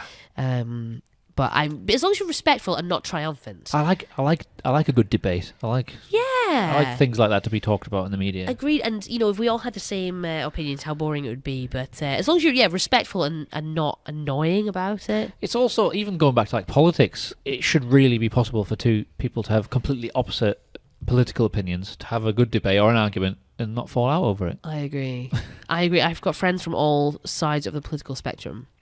I've got Brexiteer friends, I've got Remain friends, I've got lefty friends, I've got righty friends, I've got in the middle friends, Lib Dem, I've got UKIP and Tories and wow. Labour. Oh yeah, I got friends all. Mix. Well, how insane! What was we all just live in an echo chamber where everyone agrees with everything you say, and I think we're in danger of that somewhat, and where discourse is breaking down. People can't articulate arguments, so they don't talk to each other, or they hate people who have a different view to them. Yeah, that hate's a strong word, isn't it? And that's very dangerous. Yeah. I don't think I hate anybody. No, me too. Not enough to sort of like be horrible to someone. I agree. If you don't agree with someone, then engage with them. But you can still talk about it. And absolutely, you should be challenged, or you should challenge them, or you should find out why they think this. That's it. You might change their mind. You might change your mind. Or they might change yours. I've said this before, but I think it's really bad when people just vote the same all the time just because history says that they should, because their dad did or their granddad did. I always vote that rather than sort of see things might have changed. Yeah. It might not fit what you believe, but if you're just going to... blindly I think that's follow. really bad for in general for people just to do that. Yeah, I've heard people saying, "Oh, my friend told me to vote for this." So they're incapable. Or I voted just because. Yeah, are you incapable of independent thought? Yeah, independent thought. That's the key thing. That is it. But no, very, very important to be able to engage with people and unless they're sort of spouting bile and are just idiots. I'm unlikely to engage into. Are you a big watcher of Question Time? I love Question Time. I knew you were going to say you love that. It's all going off on a Thursday night in my house. Let me tell you. I like how they do have a good mix of people, which is good. Yes, well, you know, in the BBC, every week they get accused of bias. And they go, well, you've only yeah. got 2 Brexiteers on, then last week you had 4 Brexiteers on. Then the next week it'll be the other way around. Absolutely, yeah. And then Fiona Bruce is always trying to, I mean, that'd be a great job, but I think it'd be brutal, the scrutiny. But then they just get Jordan Peterson in to just beat everybody down. Imagine. Who would your dream host be? Oh, of Question Time? Yeah. Apart from me, obviously. Probably Jonathan Pye. Oh, wow. Can you imagine? Are you a fan of his? Do you like? I do. I think what he's done is really clever. I think it's a really fun idea. I find him quite down the middle, though. Yes. I think the comedian, what's his actual name? I actually interviewed him. Clang. Did you? Yeah, who's really... Yeah. I'll just pick How long ago? Pick that name up. Put that Clanger up. He was absolutely lovely. It was before he played Carlisle. So it was fairly recently. Fairly recently, yeah. See, I wanted to go that, but I couldn't and he was really make cool and like told me how on it the came radio. About. Yeah, on the radio. And he told me how it came about. The character Jonathan Pye, he was mucking around, you know. Yeah. And yes, the comedian has his own views, but he does want Jonathan to, you know, hold everyone to account. Yeah, I see. He's down the middle. Yeah. He just sort of calls it as you see. It doesn't try and lean either way. Has a pop at everyone. Everyone's a target. Yeah. And I think that's what I like that. That's what satire should be. If he was clearly one way or the other, I would probably watch a lot less or not at all. Yeah, it's really. I think it's fairly obvious who the comedian is for, but I think he does the character really well. Yeah, and it's satire. Everyone's a target, and it's smart. The idea is cool. Some of his videos, especially last year, just so on the nose. Just some of the things he used to come out with. I mean, he had enough material. You know, it's unprecedented. Endless. It's unprecedented. He probably could do a video. He's like, oh my god, I'll do another video now. Yeah, you know, it's a gift. Oh, what did you think about that Tory MP getting suspended for apprehending that protester? Oh, we spoke about this on the radio on our Friday panel. That was a weird one. The Greenpeace protester. Again, I always play devil's advocate and put it out there because people say, well, he clearly manhandled the woman and she showed no threat. However, you know, in light of recent events, the tragic killing of Joe Cox, the MP, you just don't know, do you? I think a lot of MPs are on alert. Nobody in the room did anything else. No one moved or reacted. They just kind of went. My main question was, where was security? Yeah. So he shouldn't have had to take that into his own hands. Whether or not he used too much force. Yeah, the only thing that people were saying was he should have grabbed her by the shoulders and pushed her forward out rather than the back of the neck. Yeah. That was the main aggressive thing. But he didn't know. He said he didn't know she could have been hiding a weapon. We don't know. I'm not surprised he got suspended. That's a typical. There's no real right or wrong answer. It's I suppose, very difficult, and again, you know, I'm going to be boring and play devil's advocate. But no, I think he did apologise, and I think he put himself in for investigation. But there's more to. I know it's really divided people, and people feel very strongly. But where is security? Yeah. Why did that happen in the first place? Did you see it? Briefly, yeah. I know roughly what's going on. Yeah, the footage it did look quite forceful. It was forceful. It was. But he didn't know. I suppose there was many things he didn't know what the situation was. I think a lot of people, their natural instinct. It was just a reaction, wasn't it? Nobody else reacted. And people have behaved violently towards MPs. And I know that if you disagree with them, that's fine. But even things like an egg or a pie in the face. Milkshakes. Before that, you still don't know what they're going to do. Well, that's it. You know, and it could be worse. But I think MPs, people don't like them to be comfortable. People don't like to have a good time. But do they have the right to defend themselves? That's the question. And you know, in our jobs, if you were threatened or the abuse some MPs get, oh, of course, no matter whatever you think of their opinions, it's shocking, and that they're kind of. You wouldn't put up with that abuse in other careers. There's a side of it a lot of people don't even think about, do they? Yeah. They're just there to take shots at. So like me getting upset about a couple of texts, people saying I'm too bullshit. Can you imagine what some MPs get? You know, there are death threats and things. Course. It's so I don't know how. Again, that's what I mean. We're losing the ability to talk and debate. Yeah, I worry about younger people losing the ability, like conversation skills and social skills, because they're always just on a screen. Their whole life is on a screen. You see it all the time. They're just not doing anything. They're just life's just passing them by. Whereas we can appreciate a time before that. Yeah, I think I'm worried that social media means that we're getting crueler as people. Yeah, well, it's easier to do things like that, isn't it? It's very easy to be mean from behind a screen, and I don't think people would say the mean things to you. They definitely would not. No. So I'm worried that it's making us meaner. It's created that opportunity, hasn't it? I suppose Facebook argued that that's part of the reason why they made it so you had to have your real name. so you had to be held more accountable. Oh, really? Because I know some people who came off Facebook because, for work reasons, they couldn't have their real name. Teachers often. Yeah, so they'd have made it silly. Well, some people have silly names, but they just had to put your real name. But I see. that was part of it. That was their reasoning for it, anyway. I feel some people were saying that just so they could mine your data more and the name. Conspiracy theories. How often do you get a notification? Enter your text number, your phone number. It's like, no, you don't need my mobile. You don't need my mobile. It makes it more secure. No, it doesn't. I do enjoy conspiracy theory, and I'm convinced Zuckerberg, he knows everything about me. Well, he does. It's a lot of money for data. He loves bringing up horrible memories. Hey, Caroline, do you remember this memory? You're in a gutter and you're all sick. Do you remember 7 years ago? Remember 7 years ago when you had your heart ripped out and you were 5 stone heavier and had acne?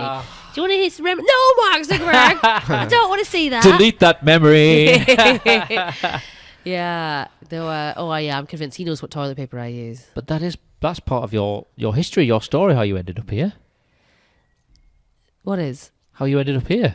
What, in Cumbria? Yeah. It's bad, but it ended up being good. Oh, thanks, son. Yeah. At the time, it was probably horrific, but look how it ended up. Well, that's right. Well, I'm joking. I've never had my heart broken.